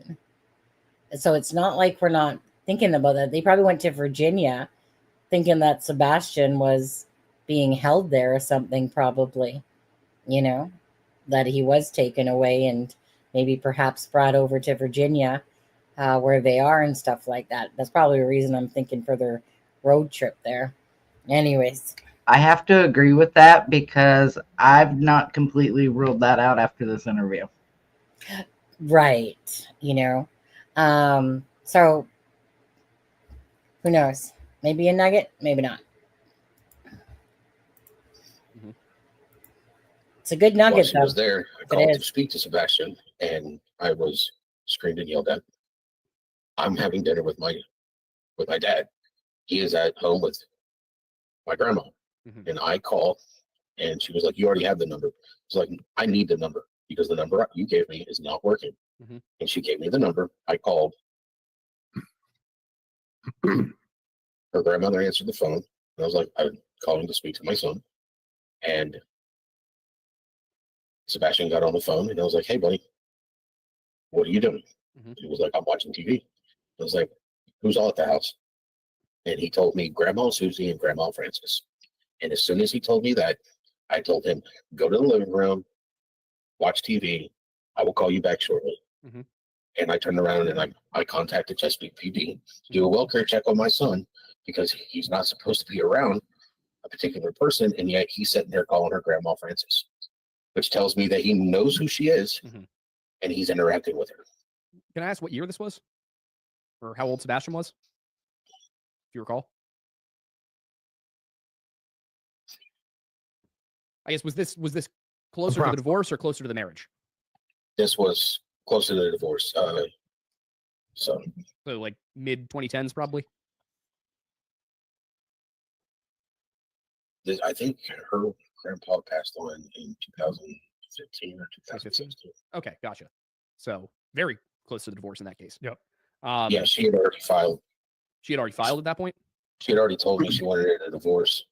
I don't believe she had filed, but that was the last straw for her. Gotcha. When she called me up, "You sent the cops to my grandma's house." I was like, "You have our son around somebody that's not supposed to be around children." Mhm. So I mean, I I went find and that call it, do a welfare check. I find that very interesting. That the final straw was her putting Sebastian in a potentially dangerous situation. For her, Yeah, for her, it was the final straw. that's what I'm saying. Is That like for I call her, it the was the final. police because you're putting him in a situation he should never have been in. Yeah, And it seems to be something that has continually happened until my son is now missing. I'm sorry, Seth. I'm sorry. I don't mean to. I don't mean to cause any pain. I'm trying to understand what It's not happened. your fault. There's a lot of things there's a lot of stuff I don't understand. I don't understand why a mother wouldn't put her children in danger. I know. You know, Aiden, what's rough here is, we have 287 pages of family. But Seth will get up in a minute on there, but I think that's what he meant when Seth always says, like, that's 3 times now that she's put Sebastian in harm's way under her watch. That's probably, obviously, one of them. It's good to hear this stuff. Thank you, Seth, for honestly sharing this stuff, because it does give more insight into this case a little bit, you know. What do you think? Yeah, I have to agree with you there. This is definitely one of the 3 times, and the essay that happened being 1, this being 2, and in my opinion, Christopher Proudfoot being 3. Yeah. To respond to Lisa, she's a registered offender. Yeah. What did she do, though? Do you know? And only because the reason why I ask is because when all that stuff started coming out about them, I honestly wasn't overly paying attention to it because sometimes at the time that it's happening, people are going off on all these trails and digging and earthing stuff and stuff like that. Now, I remember looking at it back in the time, and there was an article about it, and I don't remember what that article said. Do you? I don't remember for sure. I do remember it had to do with the Eschuel manor. Yeah, but I'm just trying to remember, like. Do you remember what her last name is? Because I can look it up in a split second. It's so funny. Is it Payne? It's because Payne. Katie's maiden name is Payne. It is Okay, Payne. let me see if I can find them. Yeah. I just remember back in the time there was an article about it. If anyone remembers, Ginger's Girl. But can you be a little bit more specific, Ginger's Girl? Like, was she running a daycare? Was she, just trying to remember the gist behind that whole thing. As Melissa's looking for it, though, I'll just play it out more. Family counseling reports that are not protected. We've been asked not to share the details of Seth, those. if you need to step away, you can step away.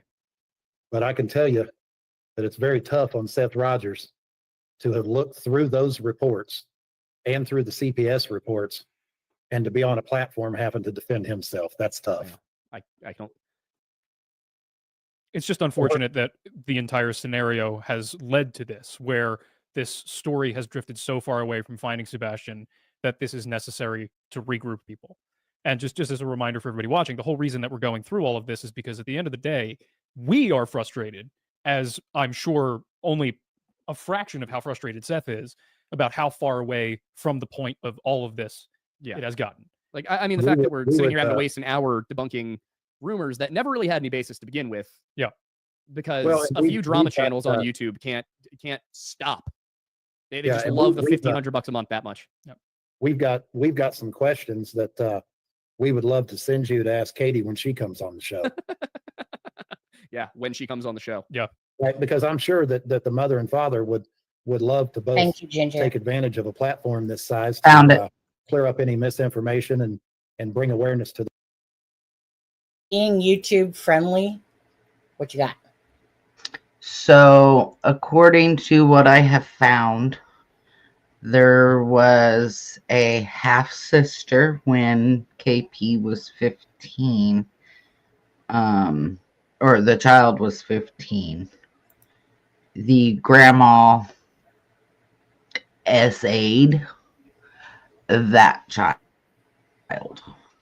and allowed her boyfriend to participate, So who? Sorry, from what I have been able to find. this was who again? The relationship, Francis Payne. It would have been the daughter. The It would have been KP's sister. KP's sister. Okay. Okay. So, okay. Half sister? Yes. Yeah. Okay. Sickos. Okay. Is that pretty much all of what it says in there? Essentially, yeah. Yeah. Okay. Thank you. Yeah. Thank you for that. Like I said, it's been almost pretty much, I'd say 8 months or something like that, 9 months since that kind of came out, and what happened was some false information came out, because at first it came out that about some mother that unalived her child or something like that, I just remember it was something like that, and they had like the wrong person. And that's where things got twisted. And whenever things get twisted by information, I tend to more ignore it. KP's half sister was also charged.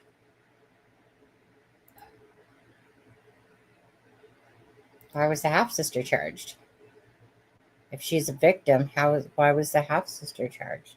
That's what I found. So I didn't find anything about the half sister, Yeah. except for it referred to her as Right. the victim. Well, we'll see. Oh, yeah. Well, we'll play some more out here. Thank you, Melissa. For their missing child, right? Yeah, I would think that considering you guys are here right now, I mean, I'll be the first to say I know Chris probably hates my guts, but at the same time, I haven't seen him come out and even attempt to deny or debunk anything. Well, you would think that we said. if you are wrong, that, as Tony's saying, that it would benefit him Exactly. to That's come what I on mean. and disprove that to help find Sebastian. That's what I mean. And I mean, I just had his lying hack private investigator come on and treated him kindly until he decided to go on a Twitter tirade claiming that we were unfair to him. Well, and think about this. I mean, you have their representative come on, which an equal playing field there would have been for me to come on in response, correct? Yeah. Well, we won up that, and we brought the father on. Mm-hmm.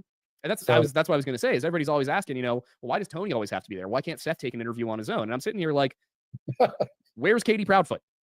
She hasn't taken an interview on her own once, not one time to my knowledge, unless I'm missing something major. I But you only ever let saw us- her next to Chris, and then you suddenly let it was us- just Chris. You let SF come on and be on there with her, right? Oh yeah, 100%. I don't think SF will want to do that though. He did not handle realizing that he admitted to a whole bunch of things very well. Yeah. My favorite was indeed him telling everybody he was in contact with the TBI and with Sumner County Sheriff and all of that, and then him just brazenly admitting on our show that the law enforcement contact he had was search and rescue a county over. Yeah. Well, the entertaining, What a guy. The entertaining thing to me was all the things that he said on Twitter after the fact that Oh, yeah. if anybody watched the podcast would know that Yeah. he just completely contradicted himself. But again, I think we're getting a little off the point, Yeah, we are. which is Well, and let's get back to this too. If we're to believe what Chris and Katie say, which there's a certain subset of people that believe what they say. Mhm. Chris and Katie's own words, Seth is a great father, his biggest cheerleader, etc. That's their words. That's not ours. That's theirs. So if we're going to believe what they say, then you have to believe that they believed at some point until this got crazy that he was a good father. I mean, that was the constant thing was, oh no, we have a great co-parenting relationship. I mean, they Seth's a wouldn't great have been considering having Sebastian live with him full time if they didn't consider him capable of good care. Yeah, which is, I mean, I've brought that point up a number of times, and nobody's ever really been able to confront it. It's always, well, if all these things about Seth are true, and they knew these things were true, it was abusive of them to allow him to go live with Seth, was it not? And every time I get to that question, it's crickets. Yeah. Well, just to No matter clarify, how you slice it. there was a discussion between them, supposedly, as far as we're aware, Yeah. to have Seth take full custody. Yeah. Was there not? There was. So, And I'm glad Seth is back because that's actually what I wanted to ask about. Seth, I want to get a little bit closer to the event. also, really quick before we dive into anything else, are you okay? Like, are you willing to continue to do a little bit more of this? Yeah, but I would really like to get back to talking about Sebastian. That's This is supposed to what be I'm about doing. him. That's what I'm doing right now. So I'm getting us to right now. I mean, I'm going through hell, but I don't know what my son is going through. Mhm. You know, you got 600,000 subscribers. Dude, I told you the reason I came on here, I don't care about clearing up stupid shit. I know. I will. It's reaching more people to get more people to be looking for Sebastian. Mhm.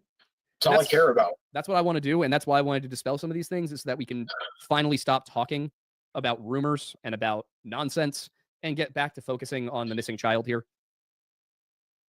You know, this is kind of reminding me a little bit about like Christopher Proudfoot, because these details are actually important in the understanding about why Sebastian, either why he disappeared. Do you not agree? So things that I know that they're very hurtful for Seth, but kind of like Christopher Proudfoot kept saying that, what does this CPS report to this have to do with the case? Well, it has a lot to do with the case. It has a lot to do with what happened to Sebastian. He didn't just disappear. Something happened with him. And it's going to revolve around the family, about why he left or why he was taken or something like that. Do you agree? I very much agree. And I mean, even if it wasn't that morning that Sebastian was speaking with the grandmother, her charges alone make me cringe at the fact that he would be allowed to speak to her at all. I don't care if it was my mother. You wouldn't be talking to my child. I might still talk to you if I believe you or I have love for you, but I'll be damn over my dead body would you talk to my fucking child. Mm-hmm. And FYI, I sent you screenshots. Oh, okay. But yeah, the family dynamics are very important here. This isn't some random pedo off the street that came and grabbed Sebastian. This is absolutely to do with the family dynamics somewhere in there. Absolutely, but I'll play it out some more. Because people like Illuminati and Queen Bee, I mean, those drama YouTubers out there who keep digging everything up so they can talk about it day in and day out and do absolutely nothing to help find this kid. No, I know Illuminati. They came by my house, taking pictures of my front yard, taking pictures of my truck. Why didn't they stop ringing the doorbell? I got flyers and stuff. I'd have given them some flyers to hand out. You going to come? I know. My son is missing. Sebastian Wayne Drake Rogers is missing, and I need everybody to be looking for him. If you see him, just call 911. Let law enforcement handle it. Don't be scared about reaching to him or anything like that. Just call 911 and let them deal with it. Right. And if you have a tip, please call it into Sumner County. Please call it into TBI. Call it into FBI. They're not going to get back with you. And if you feel that you need to, reach out to Dog. Reach out. I have my own that's out there. Any tip that's given to Dog will get to me. Okay. So I do want to get back talking about Sebastian. I just want to get that stuff out of the way first. I'm sorry that we had to go through it. I genuinely am. But I think when it comes to the actual disappearance, can you tell us what Sebastian's what his home life with the Proudfoots was like? Did you know anything? Was this because the story they're running with and that they've been running with the whole time is that Sebastian walked out that front door and they think one day he's going to walk right back. So do you think he would have run away?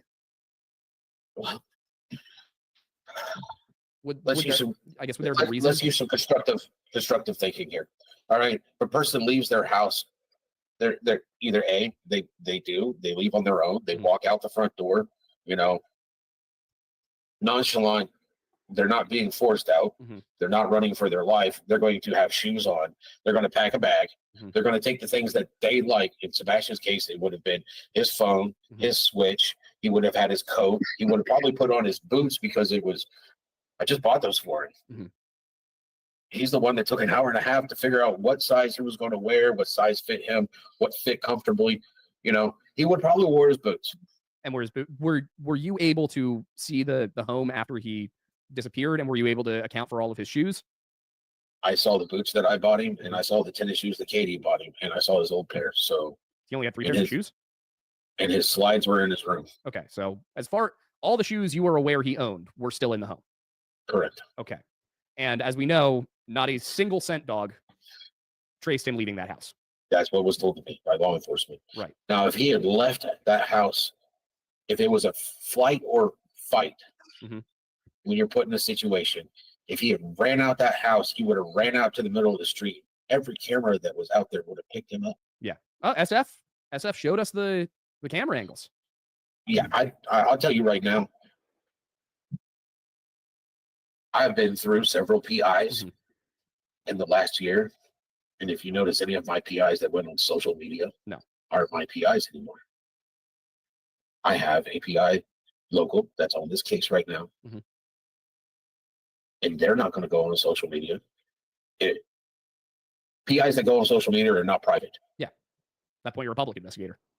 The PIs that I did have on the case that are no longer on the case turned around and gave everything that they had to law enforcement and didn't even bother to tell me that they did until afterwards. And I'm like, well, why are you giving it to them?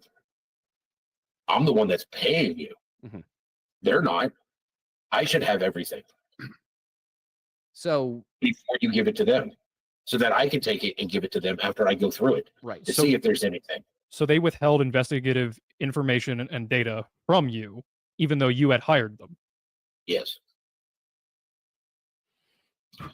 It was a lot of unprofessionalism that I did not approve of trying to find my son. And you know, one of those PIs, Is Steve Fisher's old partner, that as he was very happy to tell us. So Yes. let alone the scenario that you're in as a father, but I can only imagine the compounding of frustration that has been going on in your life, dealing not only, forget all the public stuff that you've had to deal with, but the fact that even on a personal level, these different instances of just borderline obstruction for you trying to find your child have occurred. Well, I mean, here's the biggest injustice, right? Worst time in his life. He meets a girl that he thinks has interest in him. They start dating. He gets the CPS reports sent to him in his email. You know, you have conversations with somebody that's laying down next to you, Mhm. and you're actually having not pillow talk, but you're actually having conversations, Mhm. deep conversations. And then you find out that everything that they said was a lie. You know, I was married for a long time, divorced, didn't care to find another significant other. I have things to do called taking care of my son. Mhm. And now I'm looking for him, and this person comes along, and it's like, oh, well, you know, we really fucked up. Excuse my language. You're okay. This is a real messed up time in my life, but maybe God put somebody here to help me in my time. Mhm. And it was just a devil plan. So the man falls asleep. She gets in his phone. She emails the CPS reports to herself, This is Michelle Cleveland, correct? Michaela. Michaela Cleveland. And then the CPS reports end up with other creators, Mhm. which is why he had to send the first round of cease and desists out, because he had a legal obligation to keep those private. And these CPS reports. Stop there because I was confused. I thought he was talking about Katie because he was talking about sleep with somebody. You know, lie down and you think that. I'm confused because I thought he was talking about Katie. He's talking about So some Michaela or somebody. yes, there was Michaela is linked to T-Rev, Right. and she basically, I don't Used want to him. use this word, but catfished in a Yeah. sense. She made him think she was there for him, Posted. Yeah. and they started a relationship, and then she ended up basically, in a sense, using him to email herself and other creators the CPS reports. And Right. that is why the cease and desist went out, to basically keep those CPS reports hush hush. And I just want to add, you have got to be an evil little bitch to do that. I said it, come for me. Well, you see, because that's when some drama was happening, and I don't typically watch T-Rev. He's just a backstabbing little piece of slime is all he is, really.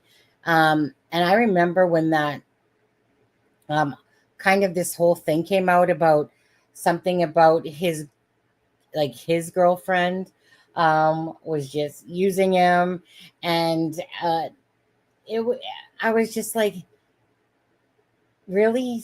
So I didn't know what was going on there exactly, but now I guess I do know, because I just remember like going, oh my God, stop the fucking drama. Like, and then T Rev is like, to my vest, to my chest, like me and Seth are solid and shit like that. Next thing you know, this whole Michaela thing comes about and whatever. And then T Rev starts going on about, and Seth, just so that guy that's me and him, or just so you know, he asked me to buy him a gun. I'm just going to tell you all that now, and that, he just got played and blah, blah, blah, and stuff like that. And I thought, what a bunch of losers that you would actually stoop to that level. And T-Rev's that little dick shit that put out the picture with Seth in the recliner chair there, where people are like, where the focus is basically his nutsack and stuff like that. And you're just like, I cannot stand just backstabbers just like that, totally was used for information. No different than Christopher Proudfoot getting used by the Illuminati side over there, acting like, yo, bro, we're with you. Anyone else can fuck off here. Like, this guy's a solid guy, Christopher Proudfoot. Anyone that thinks he isn't, is fucking, fucking warped and strange in the brain. Or are you warped and strange in the brain, Illuminati? And I will add, Sonny, to that, because it ties back to the money situation and why that is such a big deal and was being discussed so much, is because according to certain creators, maybe previously mentioned in the last sentence, said that Seth took part of that GoFundMe money and paid this certain little bitch's mortgage. And so that's where it came out about, why the money came into it so much. And he did dispel that rumor earlier. I think we skipped through that part, but he said that was absolutely false. He never did that. But she is tied to that as well. So I notice a common denominator with a lot of these rumors. Michaela. What was the last thing you said there? You kind of cut out. Michaela. Yeah, Michaela, yeah. Is the common denominator in a lot of these rumors. Or what a little hoe bag. Seriously. Like, so you're in a sleep with Seth. It's probably what she did. In his lowest moments. Yeah. To get information. This is how slimy people are. Seriously. This is how pathetic some people truly are. T-Rev is a there's a good word right there. Little parasite. He's a con man of the highest order. He's immoral. He owes 51 grand in child support payments. This is the thing. But there's a ton of you people out there that don't give a fuck about that at all, because you'll flip them off $10, $5 and stuff like that. It don't matter. A lot of these people that follow these cases have no morals whatsoever. They don't give two shits about what somebody has in their past, what they've done, all that shit. All they're doing is watching somebody's stream. And it is what it is, but it just makes me want to upchuck, because I always think to myself, so imagine if this person was dating your daughter, and stuff like that. Would you truly want a piece of shit in your life? But here you are just whipping them out freaking gift cards and $5 and $10, $20, $30, $50, whatever. Fucking morons. That's what always gets me, that they're literally using people to get an income off of sitting in a chair and to live but using the stories to their benefit and profit of their pocket, and And for me, and I'm just speaking in general purposes here, for me, I just find that so disgusting to literally make the basis of why you do lives and what, and that you're a slime bucket of a channel, when really these people like that are, say, watching the Sebastian case in this particular one, they're just whipping out those dollars. Here you go, you little fucking, murder. Here you go, you little fucking, piece of shit, pedo. There you go. They know nothing about. And like I said, and they're just like, I don't care. I think this guy does a great job doing his lives and stuff like that. And I don't care. Yeah. Right. You'd care. And I guarantee you, if those cease and desist were not sent out, those CPS reports would be public right now and would have been leaked. And I'm still not sure, honestly, that they haven't. Somewhere. Right. Just how low. I don't even want to go there because so many people. See, Ginger likes my bad talk.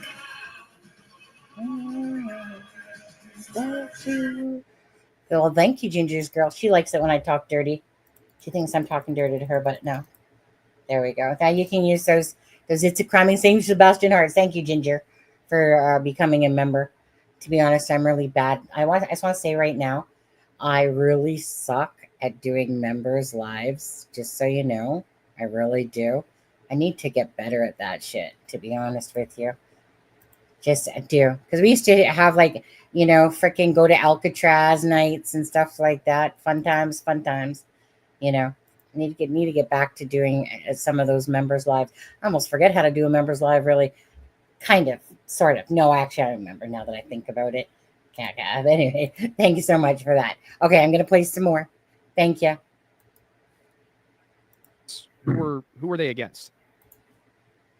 Well, they were filed with Katie because she was the custodial parent, but they involved that household. That household. So I guess what I'm asking is, were these CPS claims against you, Seth? No. Okay.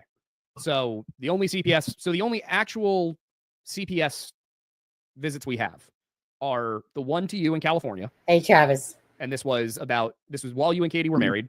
And this had to do with Sebastian saying that you said you were going to beat his ass. Yes. These other CPS reports, those were involving the Proudfoot household. Yes. Okay. And because one thing I saw was, I think it was a screenshot of the cease and desist or something. I didn't look too closely at it. I was just looking at, okay, I'm going to probably ask about this anyway. One of them said that you felt that these CPS reports were being used as leverage against you, or something to that effect. That you were, and people were asking, well, what is in these CPS reports that Seth is so worried about? The reason that the cease and desist were done by my attorney was to show the court system and CPS that I did not have any communication or affiliation with the people. So if they came out with the CPS reports, CPS and the state can take it up with them, and it clears up the fact that I have nothing to do with them. So you had a legal obligation to mitigate damages. Right. Yeah, I think that makes complete sense. I guess one other thing that I was wondering, and this is more to do with Sebastian and the situation after he went missing, but on the Pascal show back in, again, I think it was March or April, you had said that Chris approached you, or you had approached Chris. There was a conversation that occurred where Chris told you something along the lines of, if people found out about such and such thing Sebastian said or did, they would want to stop. They wouldn't want to look for him. Correct. Do you know what Chris was talking about? I do. All right. Is it something that Sebastian did or something that happened to him? Something that Sebastian was supposedly doing. Okay. Did this involve anyone other than Sebastian? No. Okay. So it was just Sebastian. Yeah, we're not going to go into that. I'm trying. The main question I had was that there were some accusations that had to do with with Chris's daughter or something like that. He was basically threatening to do more harm to Sebastian other than what he had already done, which was to his reputation. Yeah. Sebastian loves Faith. Sebastian considers Faith his little sister. Sebastian has never touched, hurt, or harmed a hair on Faith's head. Okay. So and I can tell you guys, I need to know. I spoke to Nina, which we all know who she is. Yeah. And if you heard Nina talk about how Faith feels about Sebastian, I mean, she She's misses heartbroken. heartbroken. She misses him dearly. Yeah, I feel horrible for her. I mean, just genuinely terrible for that child. I can only imagine what kind of effects this is having on her too. So I've actually been keeping a close eye on that case as well. The custody battle that's going on there.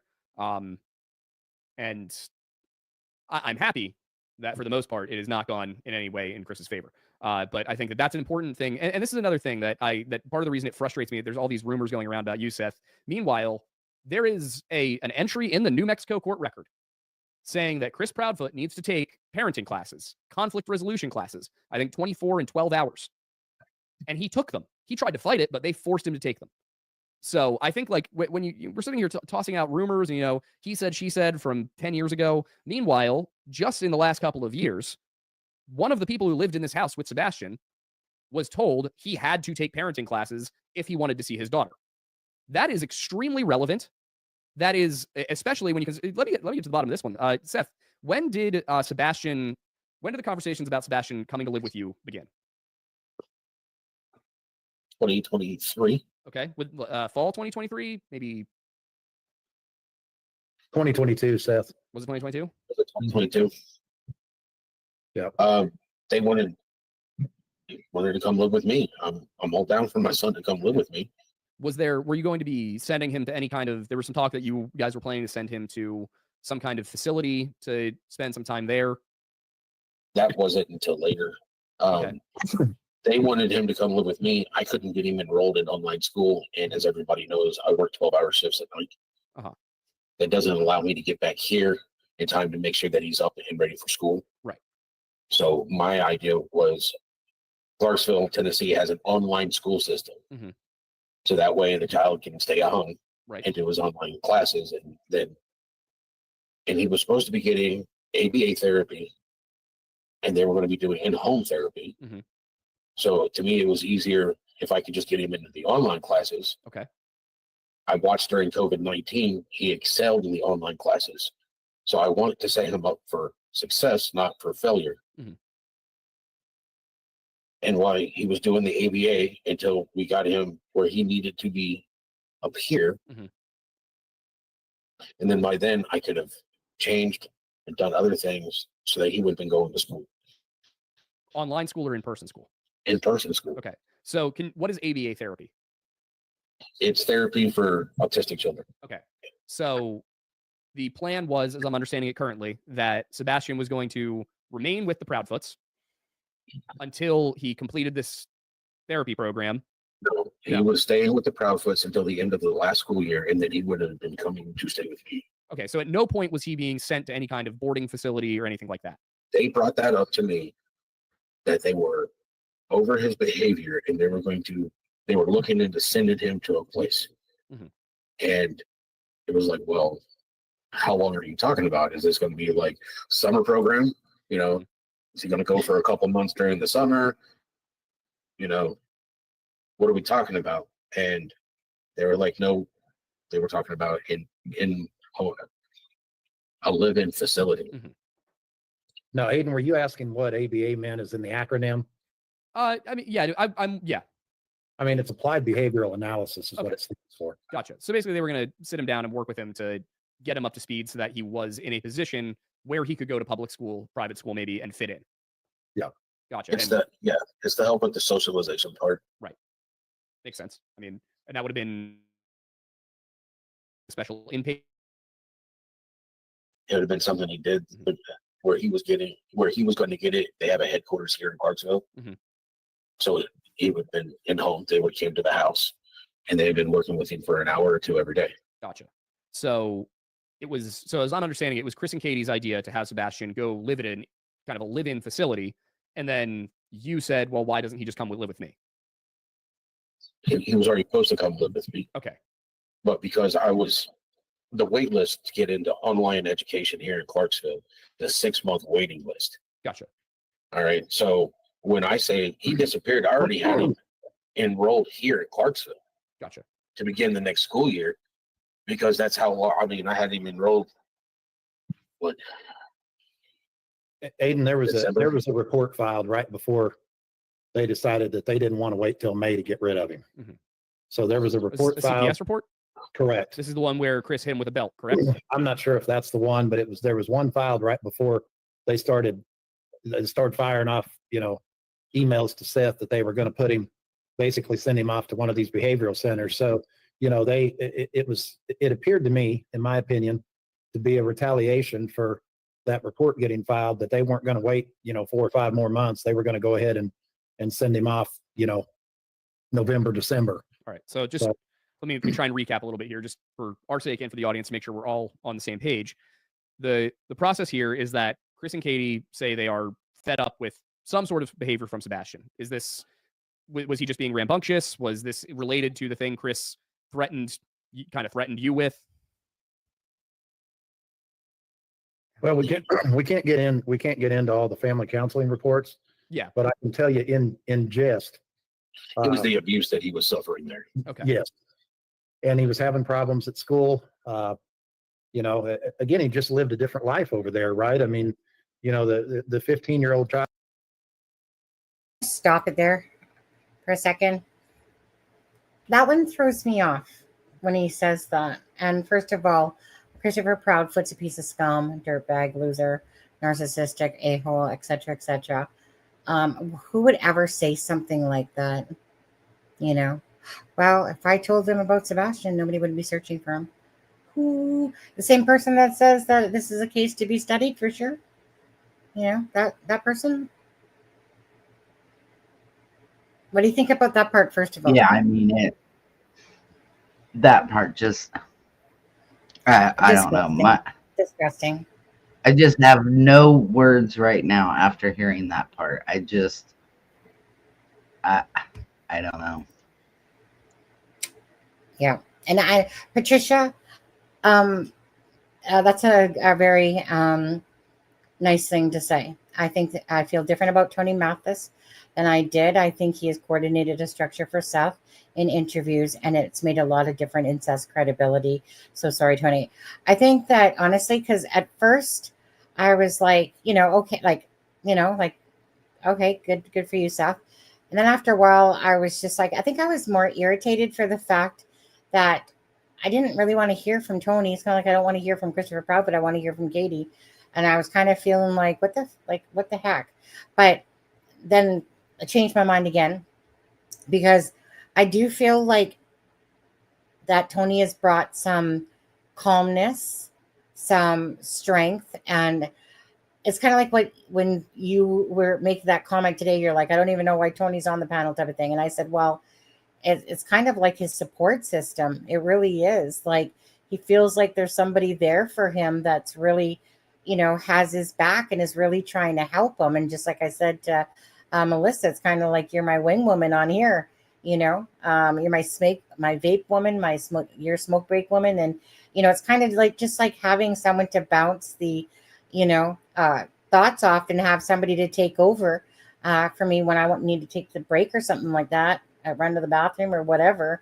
And then I know Melissa can easily, take over just fine. So it is really nice to have someone that, that supports you and stuff like that. And so anyways, thank you, Melissa, because I can do lives by myself, but I do enjoy doing them when somebody else is on here as well, because again, it's just a nice way to have a discussion with somebody else about your thoughts and stuff like that.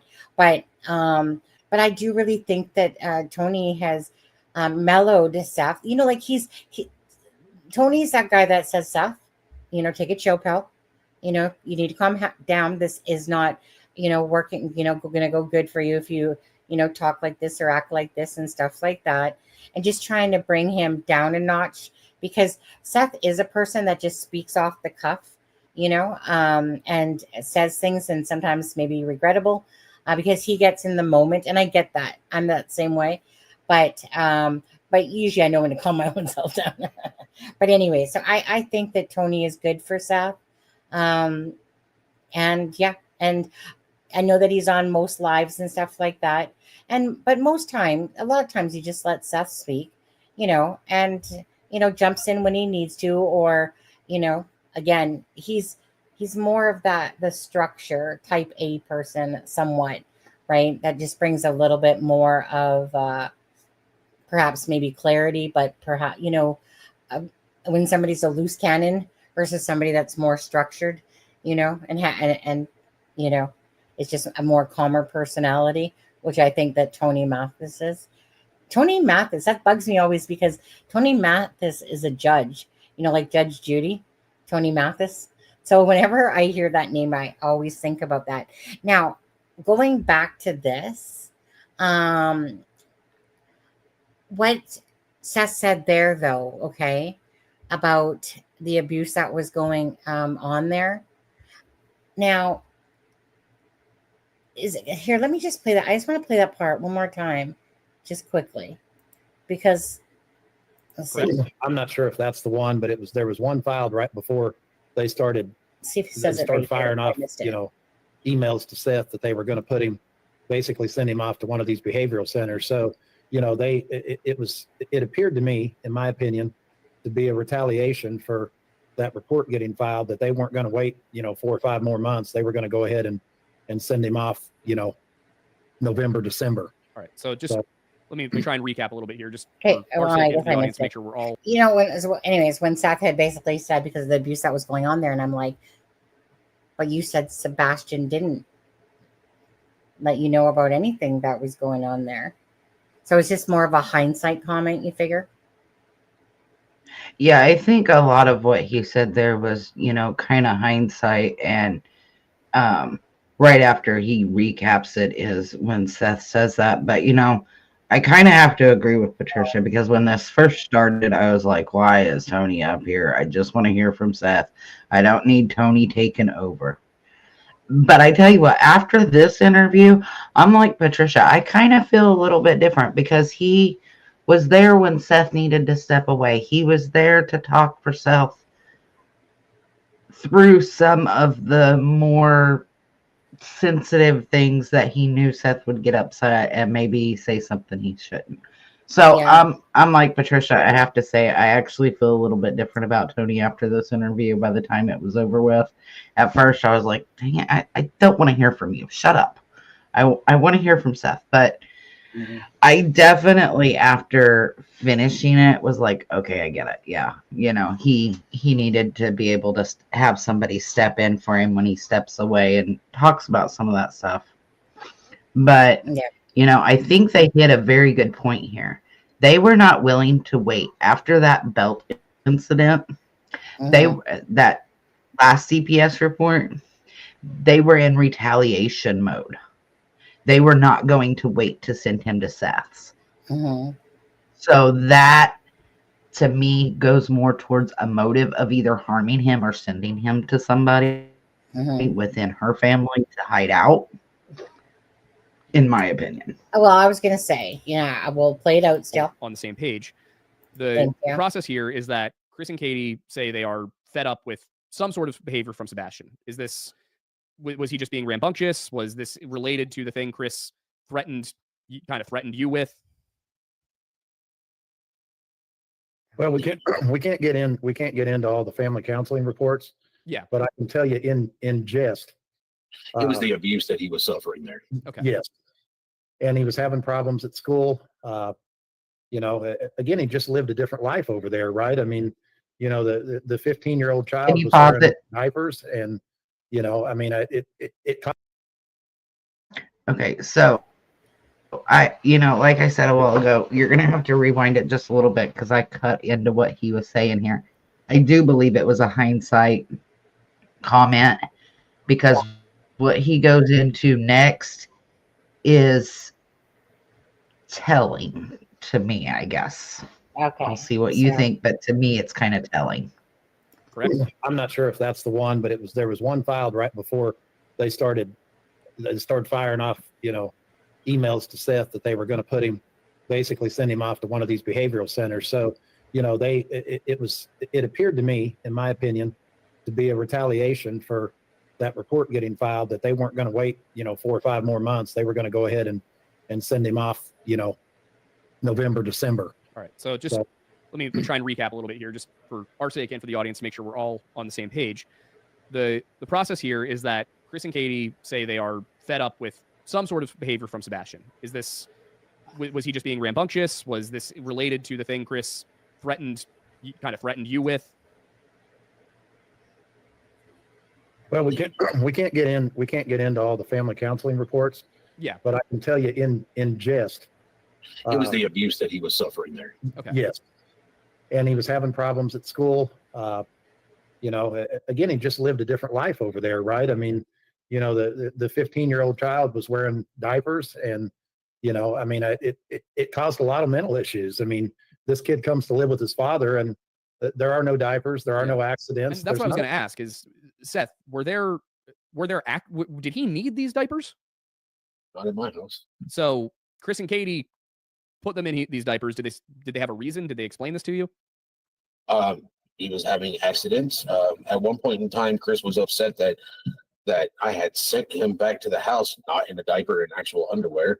And at another point in time, Chris got upset, so he gave me all of his underwear. So Sebastian never needed diapers at your place, but No. Okay. So just get back to my recap here. So Chris and Katie approach you. They say, Sebastian, we can't take this behavior anymore. It's not working out at our house. We want to put him in a facility. And then, or they wanted to go live with you. That was a phone call. Okay. So what was the first thing, facility, or was the first thing go live with you? First thing was come live with me. Okay. So they approach you, they call you, they say, we can't take it anymore. We want Sebastian to come live with you. You say, well, right now my schedule. They weren't at their quote unquote wits end. Mm-hmm. I was approached differently. I was approached on the basis of, hey, do you want what do you think about Sebastian coming to live with you? Mm-hmm. Said they.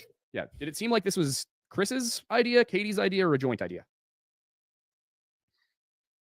Before the information that I have now, Mm-hmm. it was coming from Chris. Okay. The information that I have now, it was a joint venture. All right.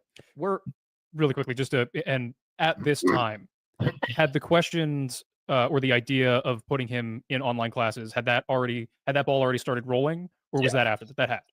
I was already working on that from the year before, because they were like, hey, can't get him in now, but what you have to do is on this date, you need to call up, you need to go ahead and apply. So I was just waiting for time. Okay. Yeah. I was waiting on dates so I could get applications put in, and then This was after they suggested he go live with you. No. yes, Wait. That's what I was clarifying. Okay. Yeah. Because Yeah, that was my question. They were at their wits' end with Sebastian's behavior. Yep. They approach Seth. They ask Seth, hey, can Sebastian come live with you? Seth, my understanding, you say, I would love to have him, but with my work schedule right now, I can't be home at the times I need to be home. Can you hang on to him for a year so I can he get was my already schedule in. together? Well, he was already in school. Yeah. And pulling him out of school is not. I didn't want to do any more detrimental. He was already in school. He needs to stay in school until the end of that. All right. So you felt it was best for Sebastian if he remained in that school, in that, not knowing necessarily everything you know now, but in that school, in that home, until you were able to get to a point where you could get him into online school and then adjust your schedule so that you could be home with him at the proper times. Correct. Okay. That's Now what happened in between that and the next school year was supposedly Sebastian got back on track and they didn't have a problem with him Mhm. going to Beach High School. okay. Now, school year begins, he's there, stuff You're gets fine. worse at the house, and it's affecting his behavior. Mhm.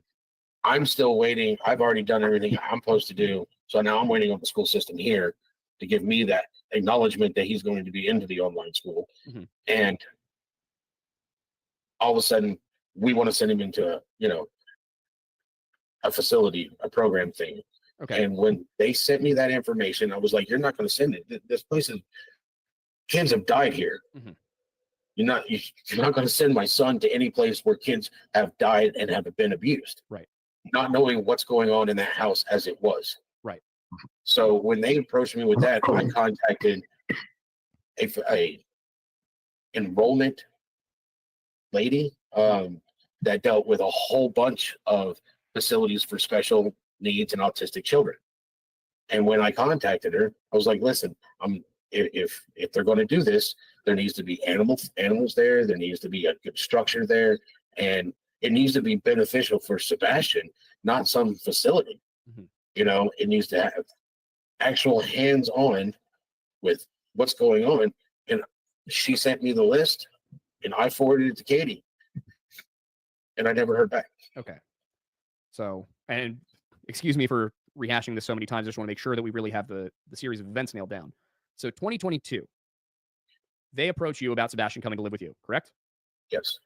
You say that you need some time to get everything in order so that he can go to online school and that you can properly take care of him. They contacted me. I said yes, and the next thing I did was contact the school. Mhm. The school's what told me that I'd be able to apply on these dates, and I let them know that. Okay, so Proudfoots come to you. They say, we want Sebastian to move in with you. You go to the school. You say, okay. You go to the school. The school tells you there's a 6-month wait list. You then go tell the Proudfoots that there's a 6-month wait list, and because of your work schedule, you can't be home with Sebastian at the proper times. Because I'm like, well, it takes me an hour or so to get home. Mhm. If he's got to be at school at 7, I get off at 7. Right. It takes me 8:30 for me to get home, depending on traffic. Mhm. Well, again, then my son's late to school. That's detrimental to his learning program. So was it after? So what happened next? After you find out that it's going to take some time for him to get into online schooling, what was the communication with Chris and Katie from there?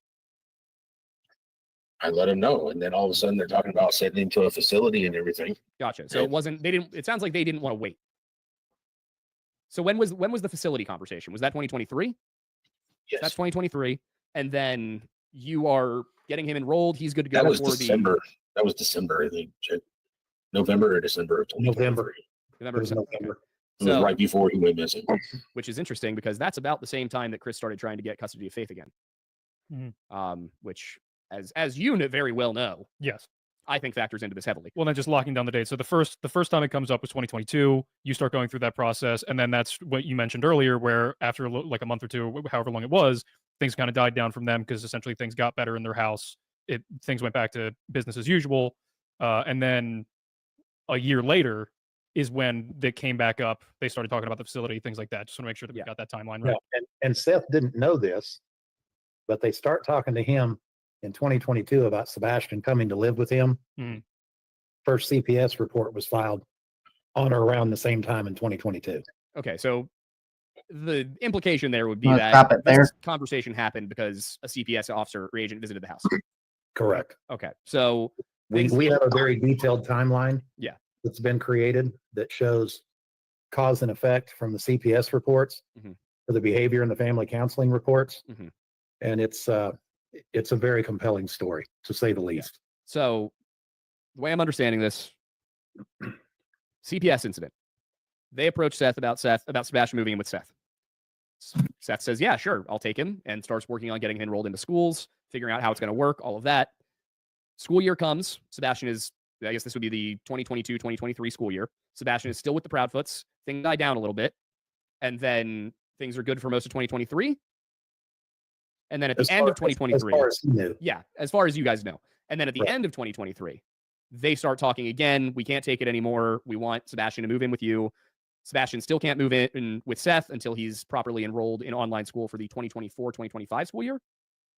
Correct. Okay. And I think there's a key piece of information there. So you looked into the online schooling from the initial conversation, and then when they told you things were okay now, we're comfortable with him going to that high school, then you had no reason to continue to pursue it. So when they brought it up again, you then had to go back onto the wait list to get him into the online school. When they brought it back up to me, I had stayed in it. So you did stay. I stayed in it. So I had him already registered for the 24-25 school year. But you Got it. didn't want to pull him out of school midway through the year. Correct. Got it. Okay. Yeah, So yeah. they approach in 2022 after the CPS incident. They say, hey, we want him to go live with you. Seth says, yes, he can come live with me. Let me get him on the wait list and enrolled. He gets through a little bit more of that school year. They decide, all right, you know what, it's okay. 2023. So you don't have him enrolled for 2023, 2024 because he's still living with them. And then you enroll him for 2024, 2025 when they approach you at the end of 2023. Correct. Well, Okay. the calendar year 2023, Yeah. not the school year. That's what I mean. Yeah. So then the plan is that he will finish out the 2023-2024 school year with the Proudfoots, and then he will move in with you, I assume, over the summer, and then he will start with the Clarksville school district that Yes. you had him enrolled in. Moving in May. Got it. So I think that's a very important. Okay, so it's May. Holy shit, that hurt my brain. Trying to This keep is up with why I that. said I needed to make a mini timeline of what was said, because that just hurt my brain. Yeah. Did you muted yourself or something, or unless you're having a coughing fit? No, I mean, it's like, he's going to move in. He's not going to move in. He's going to move in. He's got to wait, But I do find in all of that, something that stuck out for me was they said, we're no longer going to wait in November, right? This is it. We're done in November. This is when they decided, November of 2023, that they were done. They weren't going to do it anymore. They were not willing to wait for Seth at this point. Yeah. And come February, he has the best day ever, and then he's gone.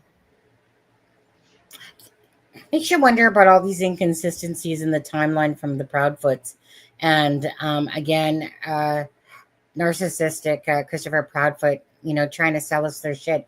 Because there's one thing that's clear. Seth is very consistent, like you've said. It's very consistent in what he says. From the Proudfoot side, they're not. But this really does give a lot more credence to the Proudfoots. Possibly did have Sebastian taken away, because they were doing what they wanted to do with Sebastian. Yeah, I mean, that's kind of where my mind changed. This point in the interview is definitely where the chance of them hiding Sebastian really shot up in the, it was like my third or fourth choice. It's now my second. My first, of course, is that Sebastian's no longer with us. But my second choice now is that they've got him either hid away or have, or did something. That is the reason. But yeah, the only thing that ever always pulls us back is because of this whole picture of Sebastian without shoes on and didn't take anything, but there's a piece missing there. There's a piece missing there then. We know that there's a piece missing, but I think that this actually does lead a lot more maybe for people to believe, at least not the Christopher Proudfoot ass kissers, but for the people that, understand that Seth is looking for his child. And then when you're listening to this, I think it definitely does give a little bit more credence to the fact that the Proudfoots, even higher, like you said, have done something with Sebastian. Because you can tell Christopher Proudfoot himself, between the two of them, but just take control, right? It's like they just do what they want, say the things that they want. Christopher Proudfoot, but this really, I think, gives more an eye opening to because we've heard, okay, so up until this point, we've heard about that there was a lot of stuff going on in Sebastian's life 3 months prior. So obviously this clears that up about what they're talking about the 3 month prior stuff. So this is what they're obviously is being referred to now that we're having this hindsight. So this really is a good interview once you get past the boring shit at the start, about listening to this for sure with Sebastian, because honestly, I feel like this honestly is going to give some more light in a sense to the creators out there, because there's an explanation why Sebastian Rogers isn't there. And when you hear stuff like this, like I said, it gives more sense to some flashlights or vehicle and stuff like that, perhaps, that all wraps around with that same thing. But when it comes to Christopher and Katie, you can't believe a word that comes out of their mouth. You can't believe in the timeline. You can't believe in virtually anything, because they have proven, Christopher Proudfoot himself has proven to be a liar.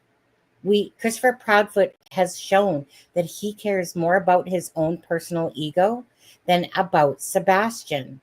And it's almost like that person that's like that gets angry and gets mad, but it's not like a genuineness. It's just more him being like, like, listen here, you fucking idiots. I'm telling you the truth here and you guys don't believe me and, blah, blah, blah. I care more about this. But when really it's just another narcissist trying to, you know, plant his own seeds. Oh, husband's here. Hi, husband. 1 second. He's bringing me ice cream. Say hi, husband. Hi, husband. Hi, husband. Oh, Thanks, you honey. got strawberry this Hey? time, not chocolate. You got Yeah, I got strawberry this time, not chocolate. But something for me, and I keep going back to it, and I kept going back to it, and I couldn't make it make sense in my head, was how she got him out of the house. Well, two things are now possible in my head. I still believe she took him out by car. I still believe she took him out when she, quote unquote, went to look for him that morning. But, if he was dealing with as much abuse as is being inferred to, because it's not being straight out said, is it a possibility at this point that she A, overdosed him on his medicine to knock him out, or B, you're going to lay down in the back of this car or else, and the abuse that he's gone through, he knows he better do it, and he's transferred to somebody else outside of camera range? That possibility now makes sense in my head with what came out in this interview. Yeah, I get you, girl. That they wanted to get rid of him basically at any cost. Pretty much sounds like it. Like, this is really showing another side of what we already know, but even like deeper when it comes to Sebastian and what was going on there. Like, and it follows in line. Like, honestly, like the whole Faith thing as well.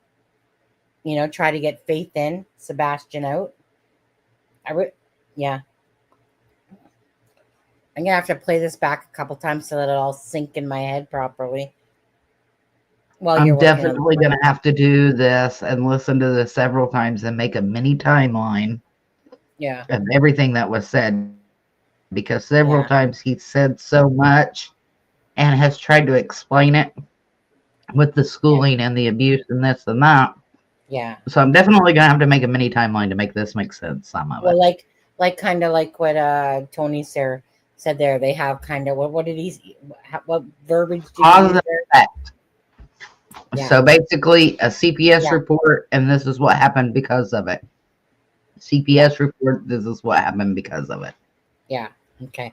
I'm going to play out some more. Don't be haters for my meeting Sunday. Strawberry. A good husband. Did I say you guys that? Okay. Timeline for I think everybody to know about. Especially now that, of course, I understand you guys can't share the details of these DCS reports, but I think that is a very important thing for people to know, that this was a conversation that was not just, hey, we think he'd be happier at his dad's, but we can't take it anymore. We need him out of here.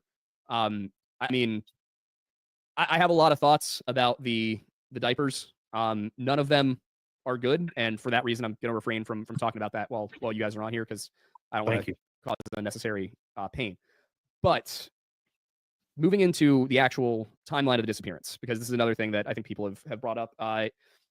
Seth, when was the last time Sebastian spent the weekend with you before he disappeared? The weekend before. Okay, so you saw him the weekend before he went missing. So the 18th? No. I saw him. Yeah, the weekend before he went missing. Okay. The 18th. All right. Do you know when the last time Chris saw him was? I don't. Okay. What was that weekend like with him?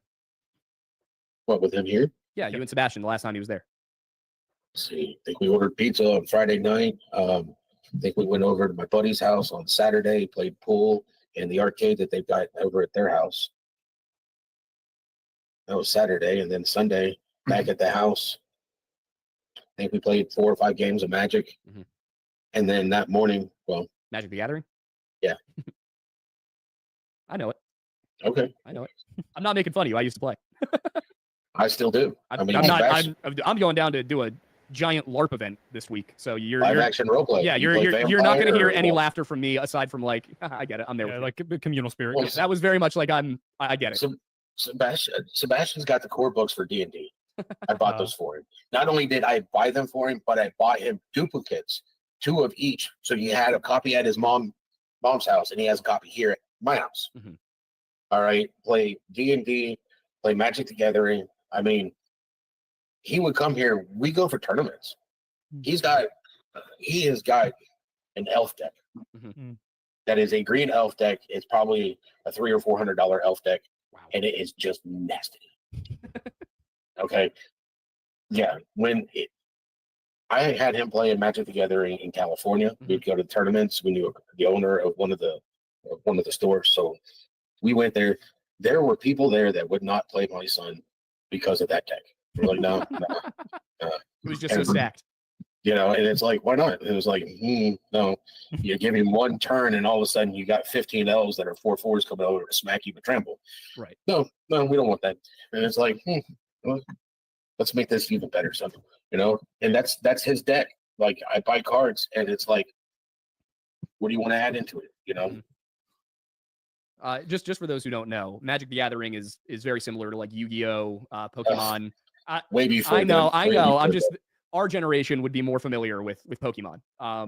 So it's the same kind of thing. Trading cards, you get little booster packs, you buy main decks, and you know, I used to play that when I was a kid too. So I didn't really have anybody to play it with after middle school though. If you want to jump ahead to 149.54 Okay, or I was gonna 150, it kind of jumps past some of this. The Magic, yeah, Magic the Gathering. I remember when my son first was talking about that, he was like, okay, so growing up, it was Pokemon, but Yu-Gi-Oh was really big when my son was 5 and he's 28. We used to have massive amounts of cards. He has actually the first edition of that Raiders deck, the one that had come out here in Canada anyway. But anyways, so when he started talking about Magic, we're talking like how many years, like many years later, he's talking about Magic, and I'm like, what is it? Like, as if it was like, duh, mom. And I'm like, no, like, seriously, what is it? I went and looked online, and because he was like, well, why don't you buy me a box of Magic, the Gathering? And I'm like, I went to go look on Amazon. It was like $100, and I'm like, yeah, I'm good. You know, not getting into that shit. Anyways, just recently he said, I said, oh, well, what, are you still playing Magic or whatever? And he's like, no, I got bored of that actually. And I'm telling you that my kid probably has put thousands of dollars into this Magic game, you know, that they go through. Doesn't matter how old you get, people, especially the men, the boys and their card games and their, you know, PlayStations, etc. Anyways, now on here, it's not really showing like this timeline, because you're saying jump to 149, and yet I don't know what Okay, that means. hold on. Let me find out where he just said, and I'll tell you how many minutes to jump ahead. Because I'm at like looks to be like 48, like minus 48 minutes. It's probably because So you're gonna jump ahead approximately 1 minute, I'm thinking that possibly that's 2. okay, about a minute. Okay, well, we'll go to, let's see, I don't know. Let's see, what are they still Everybody talking? in my neighborhood, my neighbor, they know Sebastian. If me and Sebastian go to Walmart, the people that work at Walmart know my son. And this is Sebastian knows before them? he went missing. And he knows them. He knows their names? He can. Oh, he doesn't know their names, but he knows that that's the lady that slices the lunch meat really good. All right. So, you know, and it's just people that he interacted with. And then nobody in that neighborhood interacted with my son. Mhm. What kind of structure is that? Well, that's what I was just going to say is, you know, the stuff we heard from Chris and Katie was that Sebastian didn't really have any friends. He wanted them, but didn't know how to make them. He didn't really talk to anybody. But it also sounds like they weren't really trying to enrich him. They weren't taking him to Magic the Gathering tournaments. They weren't taking him to D&D night. No. And when Katie said that Sebastian said that he wanted friends for Christmas, Mhm. Well, that's not what he told me he wanted for Christmas. What did he tell you he wanted for Christmas? All he wanted to do was a road trip to Texas to go see his Mima and his Pat Pat. That's it. Because we didn't get to go the year before. Right. Did he, You know, did he have like, I mean, maybe friends in the common sense wouldn't be the right word for it, but did he have friends where you were? Was he able to interact with people? Thank you, Indy. there's no kids around here. They're all adults. Mhm. But when we went to D&D night, there's 3 adults and then the other are all kids. Yeah. Like his age kids. Parents drop him off for D&D. So he's interacting with children that are his age. And so was he fine doing that? Yeah, he played a barbarian. There's a lot of people in the chat right now who are going to get exactly why that's funny, and a lot more who won't. Oh boy, yeah, we did a one shot just about a month and a half ago. Where what did I get? I was put as something I do not. Well, look at Tony. Tony's like, I have no idea what they're talking about. I always play Bard. Yeah, he had me when he was talking about fishing, and then he lost me. Yeah. All right. Well, we'll kind of bring it back, but yeah. So I mean, but I think this is good. This is the stuff people need to know. They need to know that Sebastian wasn't a low functioning kid with autism who could barely express himself and was awkward around everybody. He was a kid who could go and play Dungeons and Dragons, which is an incredibly social game. Oh, extremely. I mean, with kids his own age, with you and your friends, these are important things for people to know about this child because it tells a different side of the story. The side of the story we had this whole time is that he was a loner and he didn't get along with people and he had incontinence issues and everything. And everything I'm hearing right now is that Sebastian, they weren't taking care of Sebastian. They were keeping Sebastian manageable to themselves. They were. That's what it sounds like to me. Aiden, let's That's just how children grow. yeah, let's just we've laid all the cards out on the table tonight. I think you guys would agree with that. Yeah. So let's just continue to lay the cards on the table. You guys have both Aidens have probably had pets at some point, correct? Dogs, etc. I have two. Have you ever rescued a dog before? Rescued a cat, technically. Well, my girlfriend and I did rescue a husky. She started the rescue, but then she moved in 3 weeks later. So yeah, my girlfriend and I adopted a cat that just kind of wandered up to the house one day and kind of claimed us. So, if you rescued let's just say a dog, a puppy, etc., that's been beat, that's been abused, whatnot, and then you bring it into a good home, for a long time, when you reach down to pet that dog, what does it do? it's skittish, runs away, or It snaps flinches. at you. What else does it do? Pees itself pretty frequently. Correct. There you go. That's that's along the lines of what I meant when I was saying I didn't want to go too deep into it with the incontinence, but yeah, that's That's the heartbreaking part. Everything to me just sounds like it was an abusive situation. Which I mean does give reason for him to run away,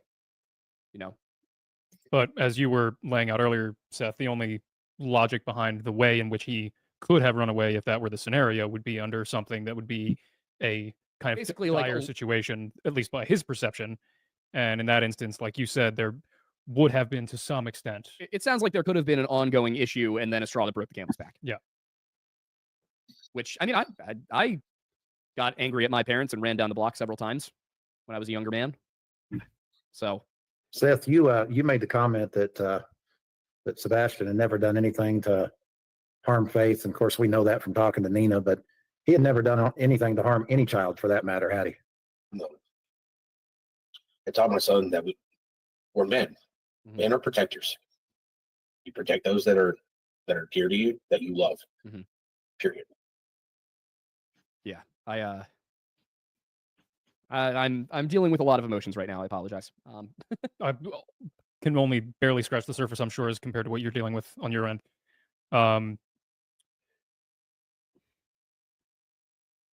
We've got till 8:30 tonight, guys, and we've Yeah. got to be off by then. That works. trying to because I've covered, essentially everything that I wanted to ask. I think one of the reasons I think it's important that we talked about what life was like for you and Sebastian at your house, and hearing a lot of these positive stories kind of helps the audience and anybody that would watch in the future recognize, who Sebastian is as a person, what he's like, and kind of what you alluded to much earlier in the night is like, he is approachable.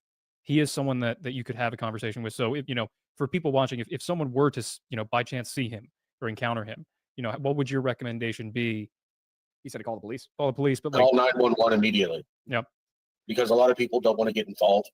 Yeah, the bystander Because effect there's- is crazy. Just call 911. Tell them, hey, look, I think this was Sebastian Rogers. I'm at this address. And let law enforcement show up and do their job. I am And then- curious. If he were to have run away, is there anywhere you think he would have gone? Or at least tried to go to? My house? Your house? Is there anywhere else? Not that I know of. Would he have an idea of the route to your house?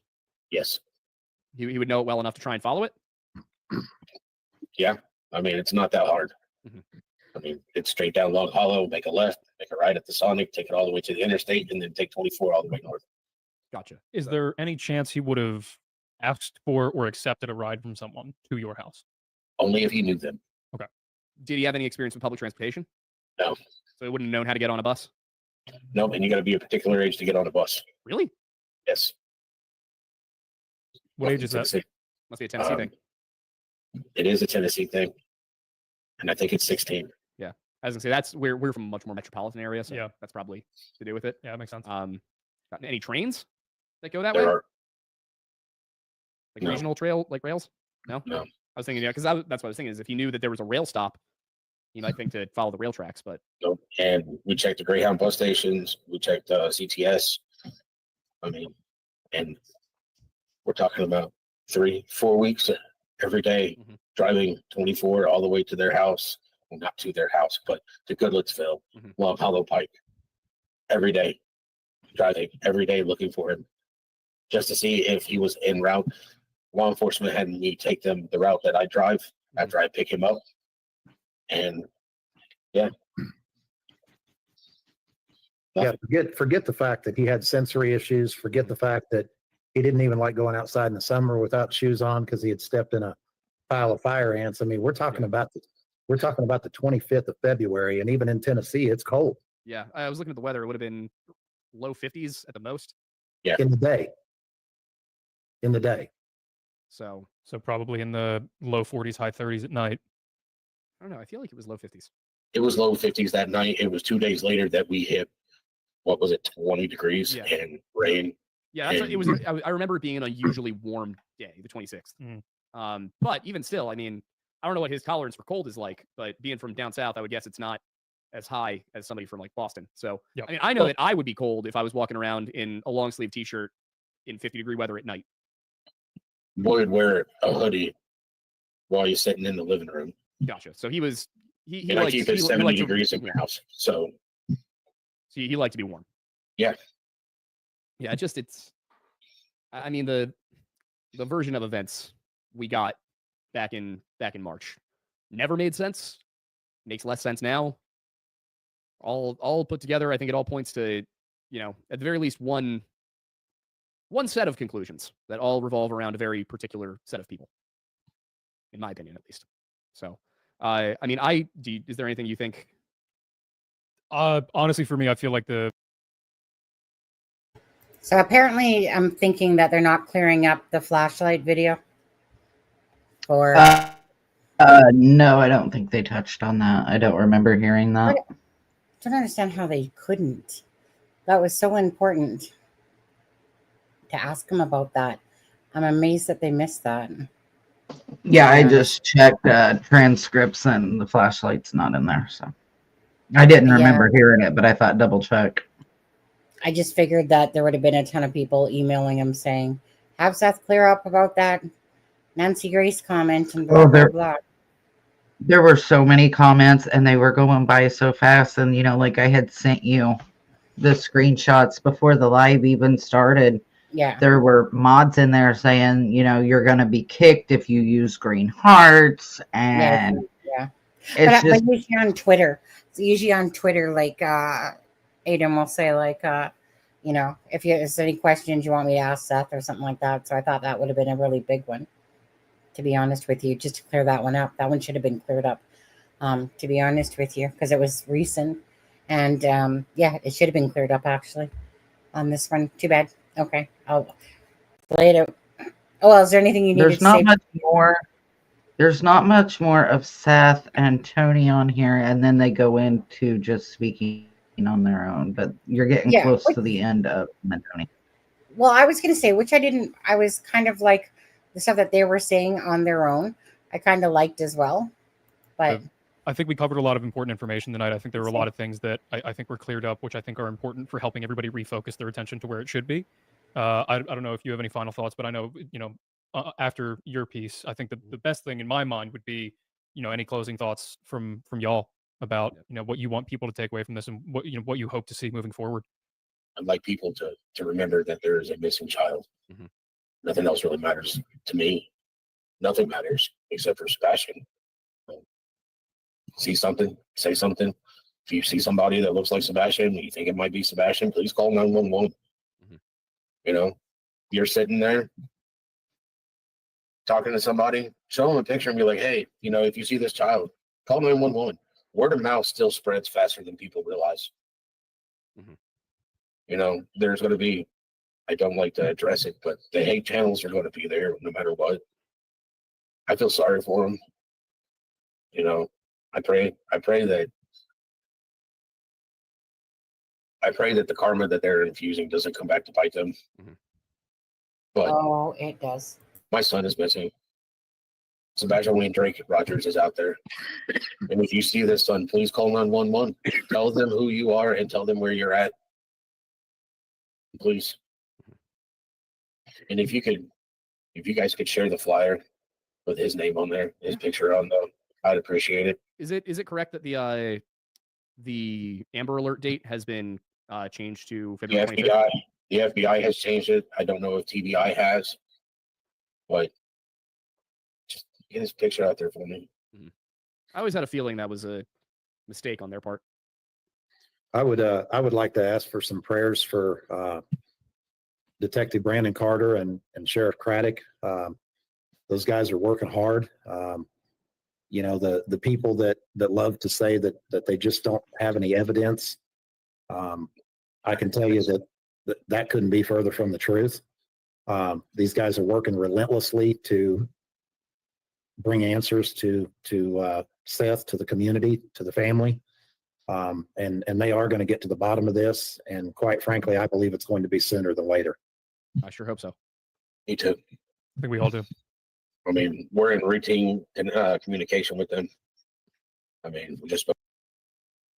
I wonder if Jennifer Coffindaffer got, because you all know she put out that one with about the little bit of a nugget. So I wonder if she got that information from, because she's with, talks with a lot of those ones like dog and stuff like that. Wonder if the sooner or later comment, like, almost like having obviously more knowledge about things that are going on and stuff like that. How do you guys feel about that, by the way? You guys feel like, that perhaps maybe in the next few months here, we might see a turn of events with this case? What do you feel? I hope so. I hope Well, I that mean, I it's definitely sooner hope rather than later, but I mean, at this point, we're coming up on a year. I don't know. Yeah. Well, I guess like they said, like just prayers for Sebastian. Like, honestly, I'm getting to the point where myself is just like, just please give us answers. What happened to Sebastian? Please don't let this be a long dragged out case where, like Summer Wells and stuff like that. I do feel like this case will have a conclusion at some point. And anyways, with Jennifer saying that and with Tony in there saying that as well, maybe there is something coming up in the woodwork. And it's just a matter of perhaps finding Sebastian, Like when I say finding Sebastian, I'm more meaning like maybe they do have leads, and they do have, say, evidence. Just stuff that we just simply don't know about, of course. Well, we know, like, I mean, we know that they know a lot more things. But I'm telling you, this, besides the first part being boring, and I'm so sorry, Seth, that I fell apart or fell asleep during like the rest of it pretty much. I literally woke up probably towards the end of it. Fell asleep for about a good 40 minutes there. I was tired. And I was like, when I lay down and I'm listening to my iPad, it's always going to happen. Trust me, it's always going to happen. Good little nap didn't, kind of bugged me. I did fall asleep, but by the same token, I kind of sometimes need it to rejuvenate me for a live once I've done a day's work, But I really do think that this live was very insightful in a lot of ways when it comes to the grandma, Sebastian, being able to talk to the one that he's not supposed to talk to, grandma, not the great grandma, but the grandma of Katie. And so I think it's just everything, the way about the putting him somewhere, sending him to a facility and stuff like that, and not having the patience and tired of basically, and I think that's what I've always seen is this huge difference between Sebastian at his dad's versus the Proudfoots, the peeing of the pants at the Proudfoots, being Seth talking about that Sebastian doesn't need diapers at my house, and again, because of everything that was going on there. And I think there's a huge difference between absolutely loving your child and just being a mother that thinks that they're doing a great job when really it sounds like they really suck as raising Sebastian. I think Sebastian would definitely just been a lot happier with his dad, the way that Seth originally wanted it. And it always just seems like a lot of things are done out of retaliation and stuff like that. And I think that Katie is honestly, she's definitely to me a snake in the grass. Like I said, Christopher Proudfoot shows his true colors. It's not hard with him because he's such a narcissist that he can't help but project who he is. Whereas Katie, with this all soft spoken shit, and hiding behind Christopher Proudfoot, she's the biggest snake out of all of this, to be honest with you, in my eyes. You know what? Something I thought of, and it's like, for me, I don't know what exactly on the law side of it would be needed. But if it is true that they have evidence of Sebastian speaking to her mother, who is an SO, then for me, why are they not pushing that and at least getting her for endangerment? Maybe you can't get the abuse, maybe you can't get the neglect, although if he's not getting the proper treatment, that is medical neglect. But for me, I would think that putting your child in a harmful situation, aka Christopher Proudfoot and Francis Rosenbaum there, is a endangerment situation. And so, I mean, can they not press that and maybe press her? Yeah, that's the great the grandma right there. Frick me. You know how people look like, if you look at that, just picture Katie's hair like on her and get that same ass face, to be honest with you, pretty much, right?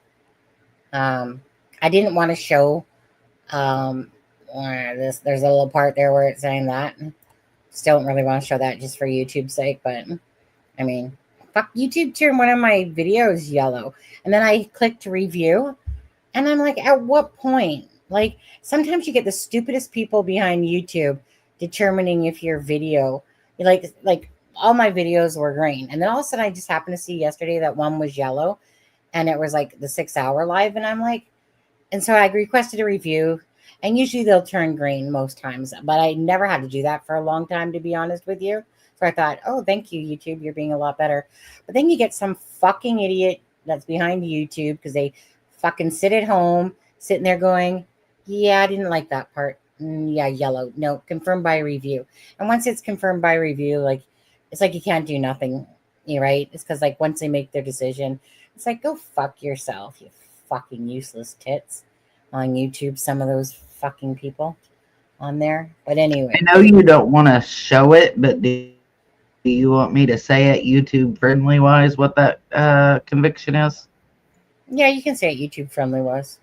Essay by a parent. Mm-hmm. I mean, I find it impossible to believe that CP was not enraged by the fact he was banned from his own house when Sebastian was there. CP was not. Oh, CP gets enraged. You know, fucking. If he looks in the mirror, he probably gets enraged at his own fucking ego. You know, no, I'm better than you. No, you're not. I'm better than you.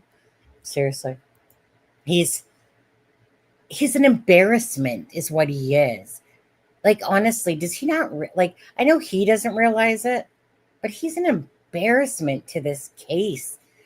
You know, like if you want, you know, when people fall into that category of they're just a fucking jerk category, and you're like, you're looking for a child and looking at all his actions and the way he's raged and stuff like that, and just watching the lies, the manipulation, twisting of words, like who phones in underneath some fucking fake voice? I know that people say it's from this movie or whatever, but who does that shit? Who sits there and says, but I didn't say who took the polygraph test because I'm so smart? You know, that's the thing about Christopher is that he is just 100%, 100,000% transparent. You know, he does not know how to hide his narcissism at all because he's that full-blown narcissist. He's not that covert type narcissistic personality. He just is an asshole through and through. Where, like I said, he obviously got his arrogance and shit from somewhere. Because, you know, and I mean, everything about Christopher Proudfoot. But he's like one of the biggest douches I've seen that's literally acting like they're trying to help find Sebastian that isn't, you know. And he doesn't give a shit. He doesn't care. He's just like, you know, go, go, go, go, go, go. Little pissy pants. Go, go, go. Get out of our lives or whatever, you know. But he's just such a controlling, manipulative. And this is why you cannot even believe Katie, right? Because she's not doing what a mother should be doing. I don't, like I said, to sit there and believe this whole thud and all this crap of them. I don't. I don't. I probably did because it was the best that we had to go on. But I really, truly don't believe shit that she says. And I don't know that I actually believe in this thud. I think it was something that was inserted, you know, type of thing. It definitely was inserted. And they're so inconsistent. And a good example of that one is when they're talking about the phone call, about calling the police. Even when I was watching the Hans interview and they're talking about that, it's the same thing. They don't mention anything about Katie. Like, how do you skip when you're talking about the timeline going to school and most of those interviews when Katie's driving? How do you manage to skip over that part in most of the interviews and then talk about it in that one or a couple others or whatever? Like, how do you change your story like that? Because if you're telling the truth in the time that they were asked about that, about the phone call, and then Christopher says that he called right then and there, like right then and there, well, she was in the house. How do you manage then to move on as if that school thing doesn't exist, but insert it in another interview later, you know? But again, mostly eliminating that part, right? Do you know what I mean? Mostly it's eliminated when they're talking about that. And I'm just thinking, like, how do you miss that important detail as you're literally talking about the phone call that morning and stuff? How do you not insert, well, you know, Katie was driving around the school? Like, how do you just miss that entire piece? Just like Katie with Sebastian, when in many of her interviews, like I said, she only got into the timeline more so when it was like more directed at the question. But and it's almost like I said, once you have time to think, but Katie's interviews at the start, she literally just glanced over Sebastian's day. And that with the whole of this whole case, to me that all that stuff is very telling about either how much she gives a shit or doesn't, or when somebody knows something. And again, like here's the basic of the story, and then we forget and we say things here and there type of idea. That's what all this reminds me of. And I just don't believe them at all. Let me make this crystal clear. Yeah, fuck off with that. Let me make this crystal clear. He's an asshole. Miss Holly. Chris P. and Katie lied too much. Well, that's the thing. Katie couldn't speak if her life depended on it. Right. And Christopher Proudfoot, like I said, to watch what Katie's doing, it's just hard. Honestly, it's hard to sit there and find it believable. I know weirder things have happened, but it's really hard to buy her shit. It's really hard to look at the whole part of this case about what a mother would do and just know from that angle, this angle, this angle, this angle, is that those are everything opposite of what a person would do for their child. So fuck you, Katie, and fuck you, Christopher Proudfoot. Amen for this interview. What do you have to say, Melissa? I feel like this interview was one of the better ones. I wouldn't say the best one, but definitely one of the better ones. I think this actually was the best one, to be honest with you, because at this point, because for so long we're just off the same interviews. And yes, they give you information along the way, but this one has been the most telling about the timeline around the time that Sebastian disappeared. So actually, I find this to be the best interview myself, because this is where we needed that more insight. Like, what are you talking about 3 months prior? I think that was mentioned on Web Sleuths when they were talking about it that night, that, stuff was going on in Sebastian's life. I think Chloe said it 3 months prior. And then Katie and Chris sit there going, I have no clue. We've been searching our hearts and souls, everybody, trying to figure out why Sebastian Rogers would have left. Well, probably because you can't, because you guys helped him leave, more or less. But that's what boggles my mind, is that literally all this stuff's going on. And you notice how they didn't bring up about the facility, like Katie and that haven't brought that stuff up about Sebastian, being so much of a handful that they, like, yes, we were going through some issues with Sebastian that way, and da. But to me, like I said, how does Christopher Proudfoot open up his mouth in so many ways and then say to everybody, like, we don't have to tell you anything, blah, blah, blah, blah, blah. But, oh, by the way, I took a belt to Sebastian, oh, by the way, this shit and that shit. He always does that. And he's just a hypocrite, to be honest with you. But I really enjoyed hearing this part, because I honestly do believe it breeds more life into what possibly truly has happened to Sebastian. Yeah. Do you want me to play it out? Yeah, I mean, you can't, like, I guess maybe insight wise, yeah, this is the best one. But for me, I learned more about Sebastian on other ones, and that to me is what, I guess, depending on how I look at it, this will either be the first or second best one. I mean, Well, if I look at it whatever. insight wise, it's definitely the best. But as Mhm. far as getting to know Sebastian, for me, this wasn't the best one. Right. For getting to know Sebastian, in a sense, no, this wasn't, say, the best one. But for the insight around the timeline, which the whole point of this is what happened to Sebastian? Where is Sebastian? Right. So this one has brought a lot more clarity to what was going on in his life around that timeline, because that's the point. You know, whether Sebastian likes to play with cats or whatever, that's not going to find Sebastian.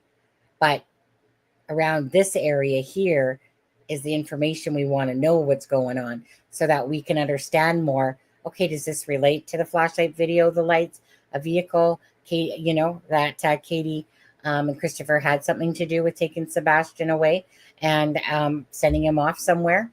And they're just like, we're clueless. We have no clue what happened to Sebastian or why he would have ever walked out that door and stuff like that. I mean, the first time that Katie said something different was on Nancy Grace when she said, I feel like maybe somebody has my son. Whereas before it was always the front door, front door, front door. Anyway, let me play out some more of this. Spoke with him yesterday. Wasn't it yesterday we talked to him, Billy? Yeah, almost daily. Which is good to know. Do you have any idea what the situation with Chris and Katie is? Are they talking to law enforcement? Do you know? We do know, but we can't say. Okay. We do know that SF isn't. Well, SF told us that himself. Yeah. He cleared that And up if- nice and well. What And a if their dweeb. well, if their PI isn't in communication with them, let's use them. You know, Yeah, Enough I of think reason, the yeah. inference is pretty easy to make that, you know, if their PI, who is really more of a public relations person at this point than a private investigator, if he's not talking to the cops, then I doubt that they are talking. We haven't seen Katie in months. I heard rumors she had lawyered up. Hmm. So Wonder if her lawyer will come on the show. We also wanted to tell both of you guys that we are eternally grateful for you to lend us a platform of this size to not only clear up a lot of these rumors, but more importantly, to be able to talk about Sebastian. I am happy to be able to do it. I would have I preferred know to you're talk about Sebastian more but I understand there's people that want to continue with the rumors, and they need to stop focusing on you and start focusing on Sebastian. You weren't there. Sebastian- You were at work that night.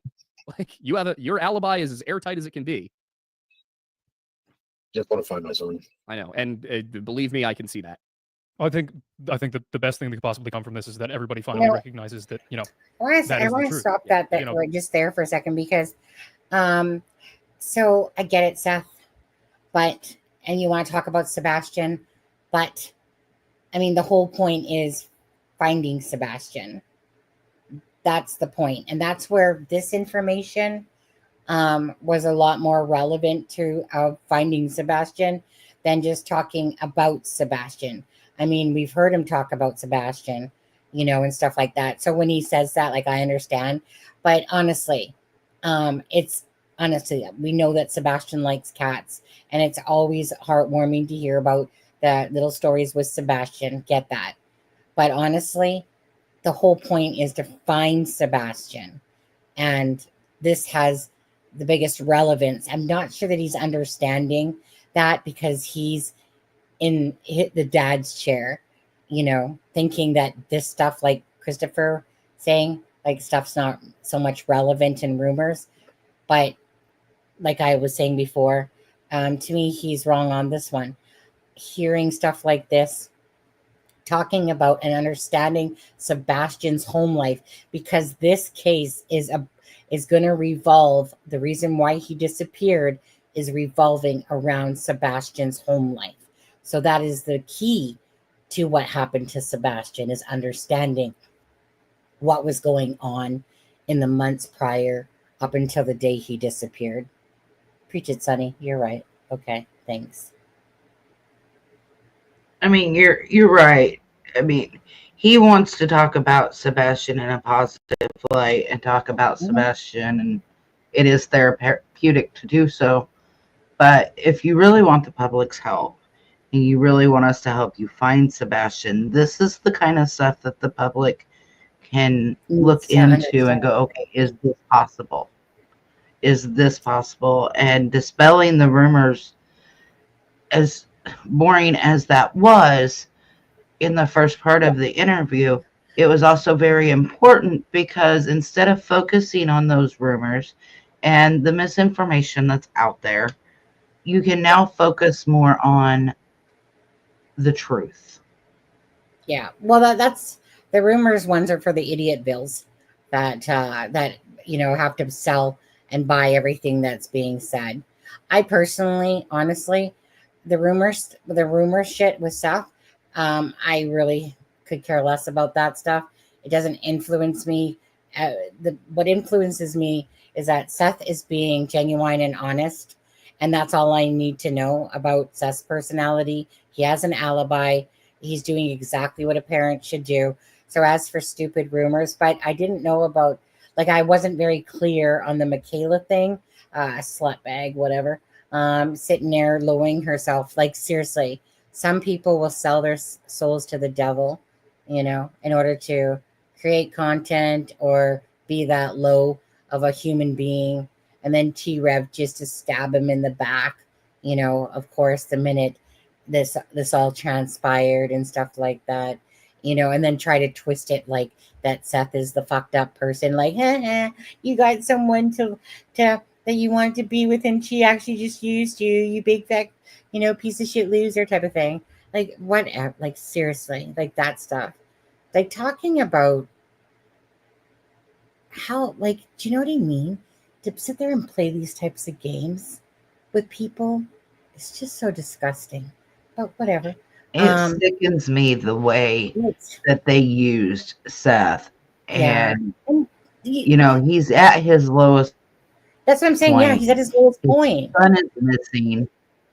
And you're just going to take advantage of him at that point. Like, that speaks a lot about that person's character. Oh, of course. And you know what? Whatever. Karma's a bitch. I totally believe, like, karma's a bitch. Like I said, some of these dumbass channels that sit there and keep, disrespecting everyone, Illuminati. Like I said, when they find their channel gone, don't be so shocked, because you know what? Some people are going to get sick and tired of your shit and turn on you, report your channel, because it is a disgusting channel. Like I said, you know what? Clean it. Just do something productive, even if you're gonna kiss Christopher Proudfoot's ass. And I use hers the most because she's the one that has, like, the biggest ass mouth out of probably all of them. Even though there's another one too, but she probably has, like, this platform and of followers that like to listen to this person that sits on her fucking ass on lives, just being like, you guys, rah, rah, rah, rah. Let me just got my triple chin down there. Rah, rah, rah, rah, rah. That's a big fat loser. Rah, rah, rah, rah. Really? That was a pot calling the kettle black on that one. But it's such a, it's like watching a cheap porn is what it's like watching. Just nasty, dirty, but it would be nice if, like, just, I mean, hey, whatever. If that's how you get your clicks and views, karma's going to be a bitch when it comes around on that one. But anyway, we'll play it. I digress. I think Bye-bye. the best thing that can come from this is that we have now put to rest anything that has been said. Mhm. And in my opinion, moving forward, anybody who continues to dwell Yeah. on some of these things that have been discussed tonight, Especially since essentially all of these rumors, yes, the claim is that they derive from things Seth said. yes, And now we have Seth categorically denying. at this point, focusing on anything other than looking for Sebastian is a categorical waste of time. And I think everybody needs to recognize that. It's a Regroup. distraction. Yeah. Distraction. It's a distraction, and only those that are guilty want distractions. Yeah. I want my son. Mhm. And And I think that's very clear. You've throughout this conversation have expressed that you wish we could get it back to Sebastian. And I've had to remind you, like, hey, there's things we gotta explain to people before we can do that. But hopefully now that we've done that, the focus can go back to being on Sebastian. The focus can, I'm sure there's going to be a litany of reviews coming up tomorrow where you have the same exact people as always reviewing this live stream, complaining, but the fact of the matter is, I don't think that anybody can sit here and listen to what you've said and say that you don't want to find your son. it's the only thing that matters to me.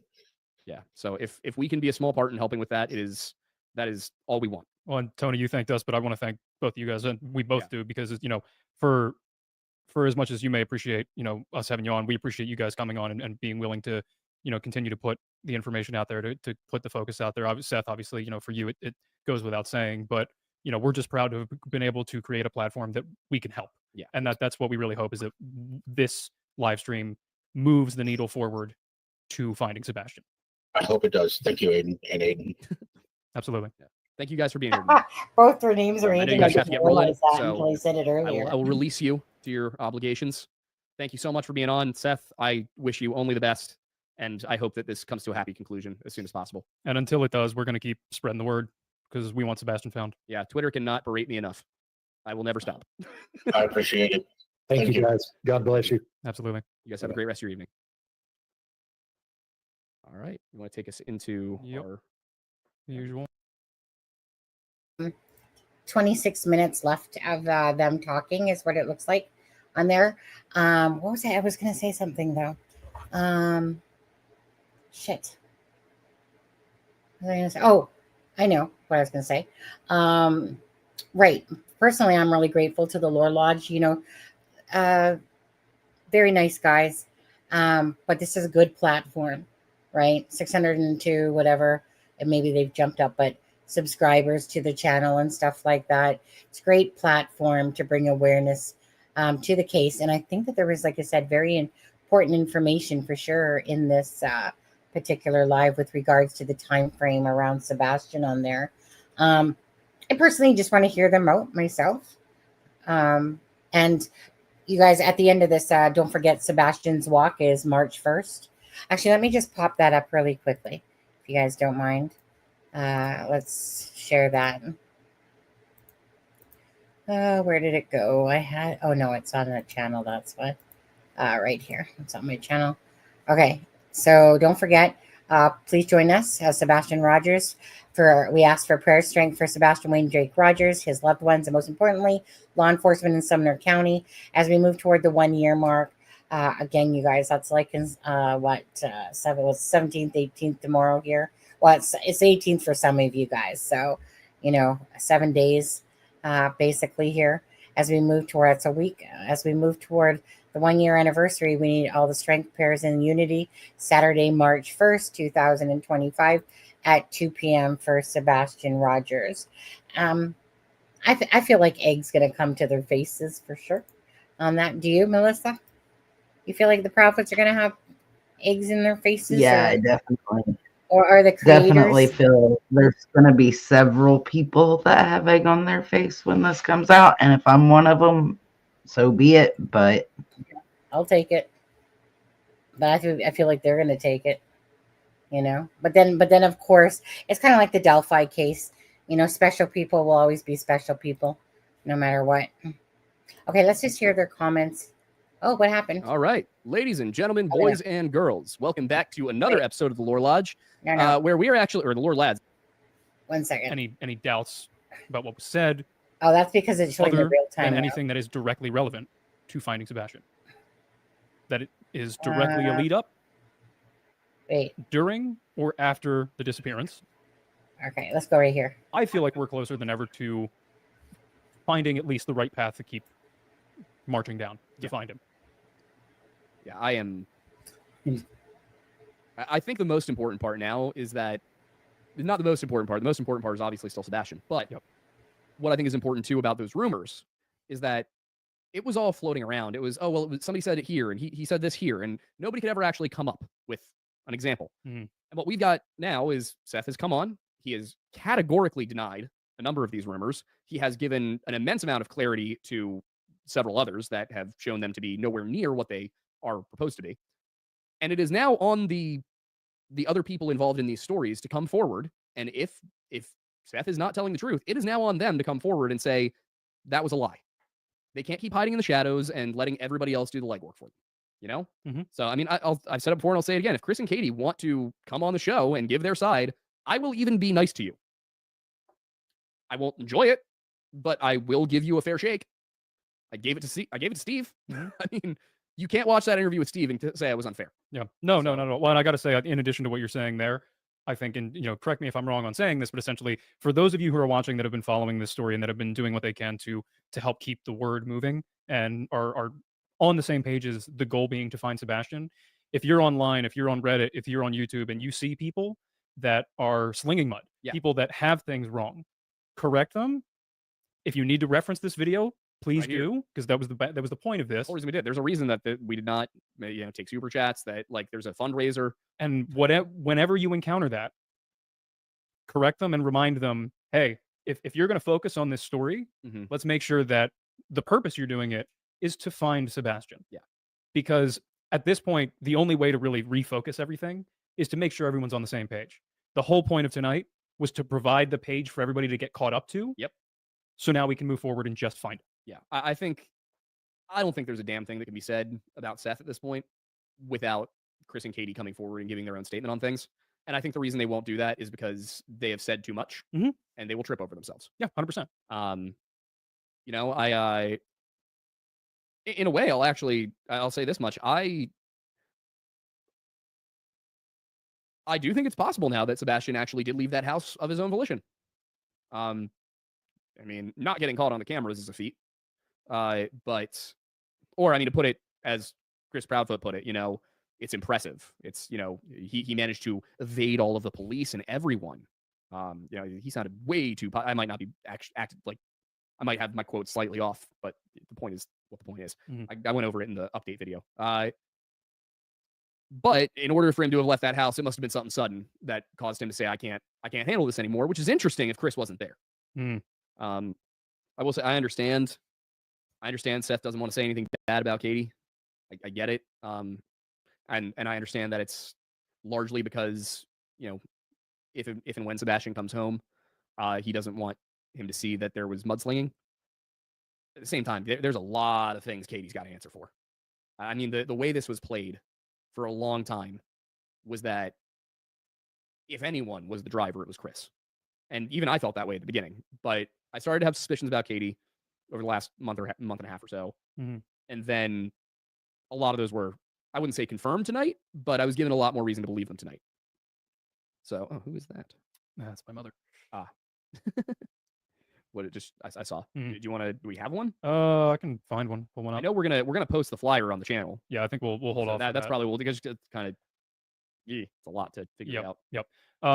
Yeah, I think at this point, unless Where is either of the Proudfoots want to come out and have a conversation and do Mhm. their own version of clearing the air, Right. with the intent of finding Sebastian, which of course I highly doubt they will. then I don't see a point in conjecture moving forward about Seth or any doubts about what was said, other than anything that is directly relevant to finding Sebastian. That it is directly a lead up during or after the disappearance. Anything that doesn't directly link Mhm. with that event and uncovering answers about that event or why it happened Mhm. is a waste of time. I am so angry right now.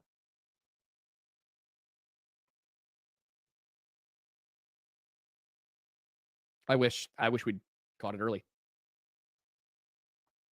I wish I had, when we hit the Riley Strain video and I saw the name Sebastian Rogers and I looked at it briefly, I wish that I had I wish I drilled down. Mad at myself that I didn't.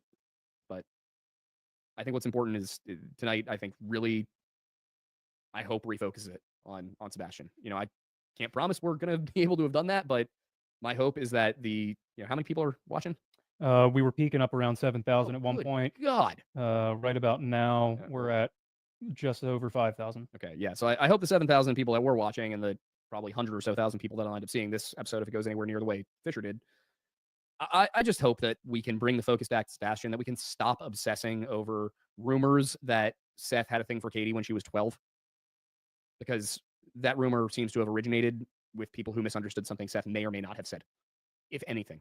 So I hope that we can stop focusing on nonsense like that and start paying attention to Sebastian. And I really hope that all of these people who have obsessed for a year now over rumors about Seth that have zero backing to them, as we've now seen, I would hope those people turn that same level of focus onto Chris Proudfoot and Katie Proudfoot.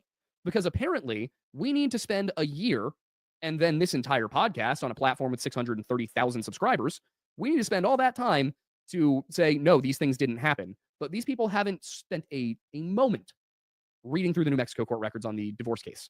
They have not spent a moment looking into whether or not what Nina said could be corroborated. They have not spent a moment looking at the timelines here about when these people got together, because Chris and Katie were definitely together before the divorce was finalized. Chris and Nina, from what it seems, or Chris and Katie, from what it seems, were together before the divorce with Nina was finalized. Both of these people appear to have been cheating. I mean, and then to add on the diapers and the fact that he didn't wear them at Seth's and didn't need to wear them at Seth's. This is the thing I wasn't going to say while Seth was on. Incontinence points to, especially selective incontinence like that would point to abuse. And incontinence specifically does point to one kind of abuse. We mentioned this with, I don't think we actually haven't mentioned this, I don't think, with John Bonet yet. And the John Bonet series, I'm still working on it, guys. It would help if more people watched it so that I didn't have to freak out every time we do it. But yeah, we're working on the John Bonet series is not done. It's just going to be a little bit more spaced out than we've intended, which was going to be once a month. I might be able to find a way to do longer episodes that are worth 2 of what the other 4 have been. But point is, one of the things that was looked at with John Bonet was she had a bedwetting problem. And to a lot of people, this suggested, especially in line with the physical trauma to a certain area of her body, this suggested that she may have been a chronic sexual abuse victim,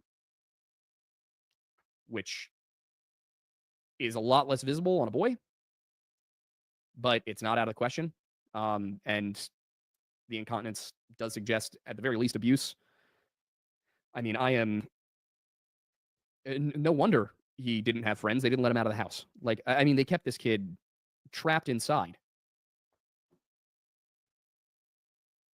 The way they described him, the Proudfoots, was like he was this totally isolated kid who didn't know how to interact with others and was, ripe for being a victim of an older person or an older child. Meanwhile, we're hearing that he's playing extraordinarily complex games. I mean, Magic the Gathering, have you ever played it? Personally, I have not. It's not simple. It's more complicated than Pokemon. It's more complicated than Yu-Gi-Oh! Dungeons and Dragons, not a simple thing to play. There is a lot to memorize. There's a lot of quick thinking going around. There's a lot of interacting with the people in the room with you.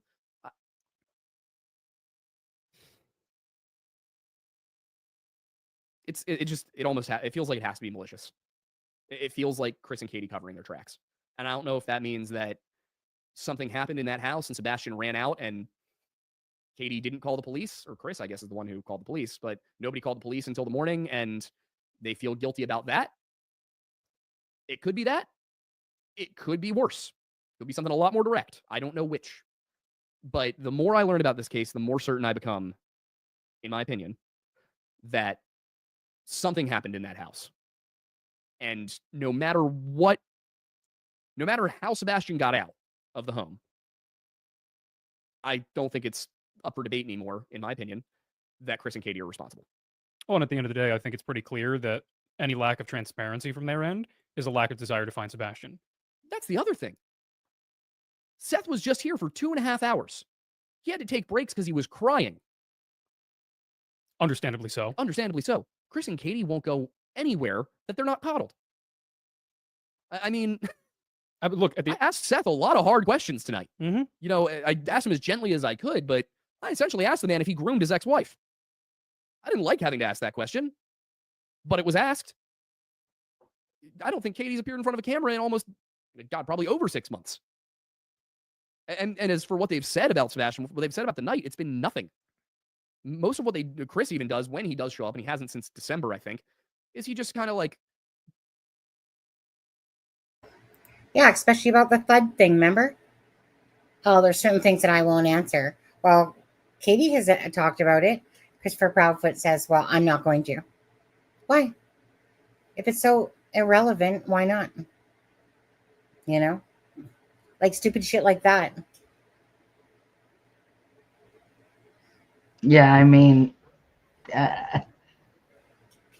we've said it before. If they're innocent, they're the most guilty innocent people ever. They're not innocent. I don't think so either, in my opinion. But even if you sliced away that part of it with Sebastian, these are shitty ass parents. You can just as the whole, right? I mean, just Sebastian alone with the bedwetting and stuff like that, that something's going on there. For Christopher Proudfoot to make a comment to Seth, if they knew about Sebastian, nobody would be searching for him. What an evil monster. But that didn't have to do with anything he did to Faith or any other child, or so that leaves he's doing something to what's it matter? He's The a joke is- child that is missing. Stop talking down about a child that's missing. Mhm. Plain and simple. And, no matter how you slice this, no matter how you look at it, Katie Proudfoot was the last one in that home with Sebastian. No, let's get Period. that right. Katie was the one that gave him a fucking 5-star fucking day before Sebastian disappeared. I'm sorry, but that one definitely to me plays a part in all of this. This whole day of fun fact, blah, blah, blah, blah, blah, off to all these places and stuff like that. Nah, that one just doesn't sit right with me on a day that a child goes missing. That's not a typical routine, for Sebastian. Yeah, I it mean, would be really hard like, to honestly, convince just me that was a like, coincidence. yeah, like I know that my twin sister with her kids, like she could do a lot of that stuff in a day with her kid on a normal basis, like on a normal thing, right? I mean, out of Seth's mouth himself, he's just like, yeah, that's not normal. I always know where where Sebastian is and but that's not a typical day of Sebastian. And like I said, I mean, only because again on this day of all of this stuff, right? And then snapping some pictures there to Christopher, like, hey, this is the last time you're gonna see him before he goes away somewhere or whatever happened to him. It's just not, that doesn't ring. That day doesn't sit well with me at all. On that day, that there's just nothing that seems normal about that day for Sebastian to me. Mm-mm. Mm-mm. And then again, as a mother, she's too busy on the phone. It's like her son barely exists, to be honest with you. But yet, you think that she thinks like, like when Ken Main said, like the one thing that stood out was, "I just want my son home." Yeah, probably more guilt there, Katie. To be honest with you, probably some guilt in there, Something I or can just never understand, Sonny, is when they would say he had no friends. I'm like, man, he goes to school. Why doesn't he have friends? Well, I think Laura Lodge hit it on the head. He was confined to that house. I don't think even if Sebastian had friends, he would have been allowed to see them. probably not. I'm just not buying their shit, to be honest with you.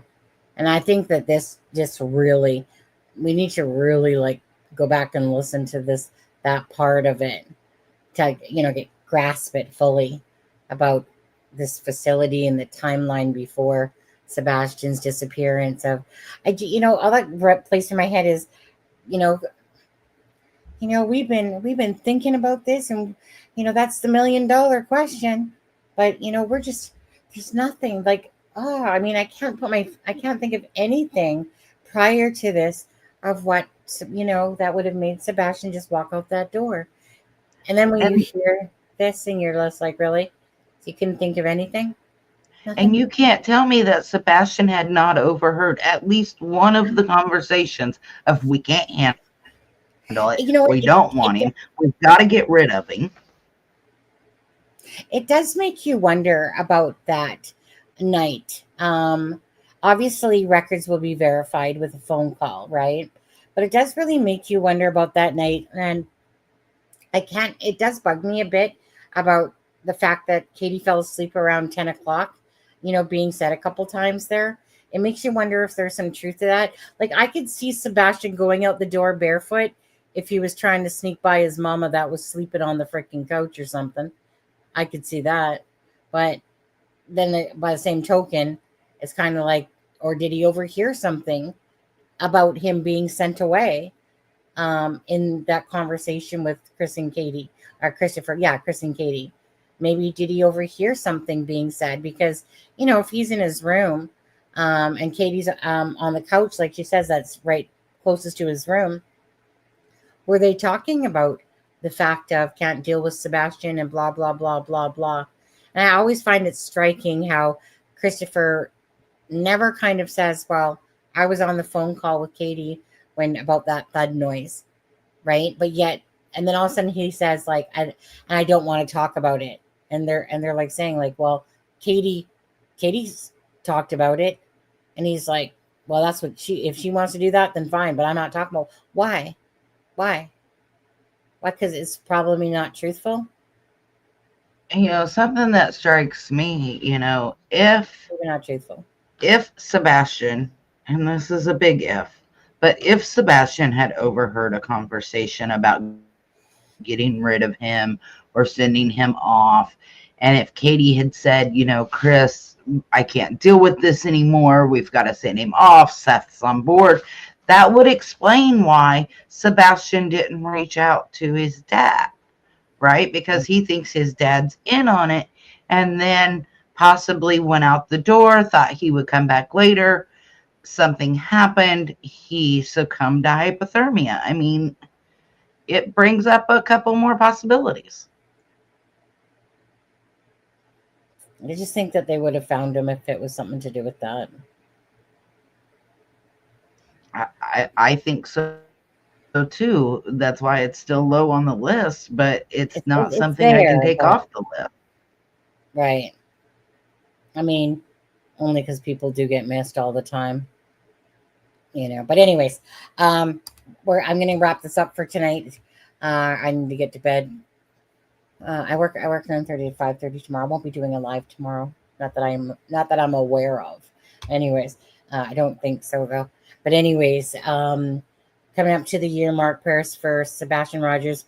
And again, thanks to Aiden on the Lore Lodge here, and Seth and Tony for again coming on and giving us some more insight into Sebastian Rogers' case. At the end of the day, don't forget about the vigil for Sebastian on March 1st at 2 p.m. At what church is it called? I always forget. The Celebration of Life Church on there. Sharon says she's back. Sorry, Sharon, we're leaving your ass. We're out of here. But anyways, you guys, thank you guys for joining. Prayers for Sebastian. And yeah, I mean, if you have any thoughts, just put them in the comments below. Sometimes when I do have time and I see a comment come in, then it prompts me to look at some other ones. If because I look at comments here and there, but it's usually I'm looking at a comment because I'm on my iPad and somebody has posted one or something like that. But I'm not a fan of looking at comments so much anymore, just because usually, well, honestly, half the time I can never find them unless they come up in my face. I'm always like, I honestly sit there on my iPad going, where the frick is that comment that somebody just put, whatever. But anyways, I know that they're on the videos, but it's usually because I can't be asked to deal with ignorant comments by people or stupidity comments. So I try to avoid some rage on there. But if you guys do have some thoughts about Sebastian and possibly maybe a different idea because of what we heard tonight, why you think Sebastian Rogers or what happened to Sebastian Rogers, yeah, just leave it in the comment section below. Don't forget that Melissa has her Google document as well out that, again, I guess she'll be working on.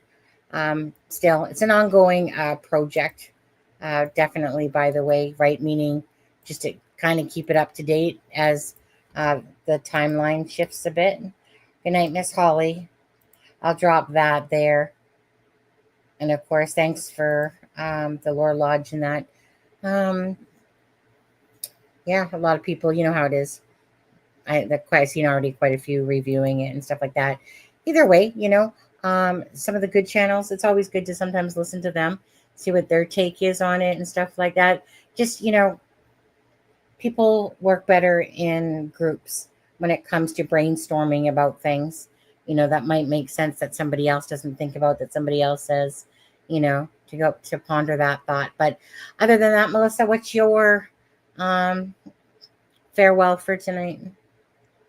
Normally at this point, I would just say I'm praying for Sebastian to be found. But tonight, I just hope that if you're the one that asked Sebastian, return him to Seth. Sebastian is loved and he is wanted. And my heart breaks for Seth at this point, even more. Well, that's the thing. Very distinct thing about Seth is that, again, you're coming on a year later, and it's just hard. Like, he likes to focus on his son, but by the same token, he breaks down still. What a parent normally would be doing still. I know I would. Right, Katie and Christopher? Well, Christopher, ain't shedding no fucking tear at all. You know, you can guarantee, though, that their sorry asses were watching this live tonight. You know damn well that they were watching the Lore Lodge tonight. You absolutely 100% know that they were. Especially Christopher. If they weren't, they will. Yeah, you know that they were. You know that they were. There's not even a question in my mind that they weren't watching this tonight. And then there's Christopher going, fuck that, Seth, fuck that, fucking fucker. Blah, blah, blah, blah, blah, blah, blah.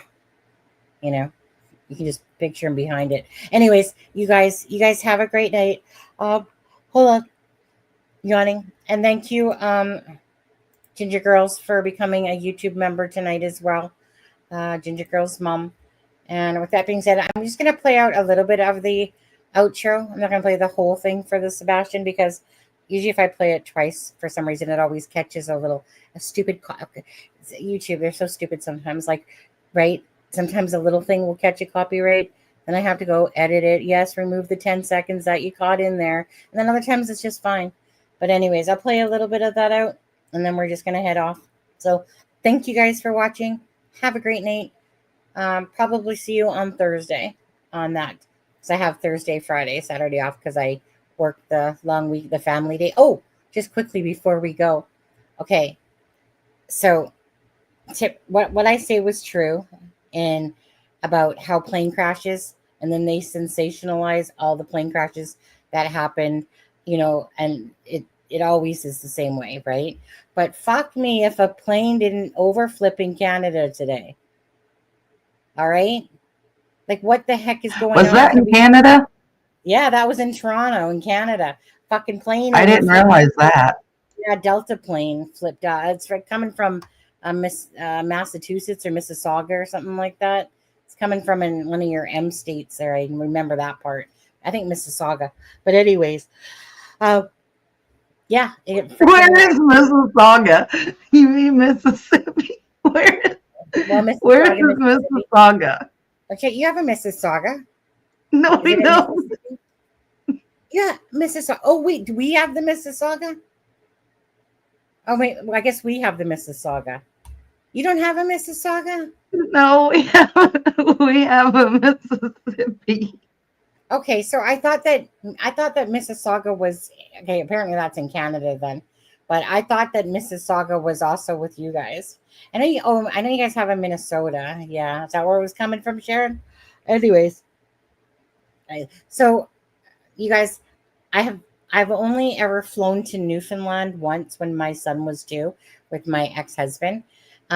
Never been to Toronto. Don't care to. I've been as far as Saskatchewan, so British Columbia, Alberta, Saskatchewan. I haven't been any further than that, and I don't give two fucks if I ever see it. So other than that, it's Newfoundland, which is that little piece of land that's off of Canada there at the end towards England, where my husband's from. Other than that, anyway, so yeah, this Delta airliner does a belly flip, I guess. Probably had to do with the landing air, because you guys, they got shitloaded with snowstorm recently, right? I remember when we were coming back from Newfoundland, east side, they get that real ass cold weather on the east coast side. But anyways, I remember that when we were coming back home from Newfoundland, and we were oh yeah, that's right. I guess we were sitting in the Toronto airport for like 5 fucking hours. It's already bad enough that it's like a 6-hour flight. It's funny too when you're going and the wind's going with you, how much faster, like an hour faster the plane goes, but whatever. But anyways, so the planes, because of the weather, they had to de-ice the wings, right? Take all the ice off them, warm them up, so that they could fly. That was like a freaking 5-hour extra wait. all you want to do is get home, from an 11-hour flight total, because that's what's stupid in Canada. Like, literally, to fly from this end of the country to Newfoundland, 11 hours. I can go to England faster. So that's crazy, right? Freaking 2 hot dog planes and a freaking propeller plane to land in Gandersville or whatever, Ganders or whatever it's called. But anyways, so yeah, I mean, normally I know that they sensationalize planes. Sorry, I keep yawning. It's because I'm tired. But anyways, but yeah, so when I seen the one in Canada, I'm like, Canada? Really, Canada? Even though it's coming from your guys, okay? Just so we note that it's coming from the United States. But still, so it's, coming from the United States. So it's your people over there that obviously had an issue with, probably, I'm going to think it's the gears or something that created it to fucking hit something or whatever, and then fucking spiral and spin and tip on its side like a fucking whale. Like, I mean, it's that's what it looks like to me, like this freaking plane. It's missing its wings now. And it's like almost like when a whale turns over and then it's like their belly up. But anyways, yeah. So there was couple people hurt. I think there was like 3 injuries, like serious injuries, but everybody else was getting off the plane, I guess, from being upside down and, walking away from it. So no deaths that we know about for that. But just crazy, eh? All these freaking plane things going on. Yeah. Anyways, that's all I gotta say. We're out of here. Okay, Missy? Let's go. Okay. Precious Sebastian, you guys.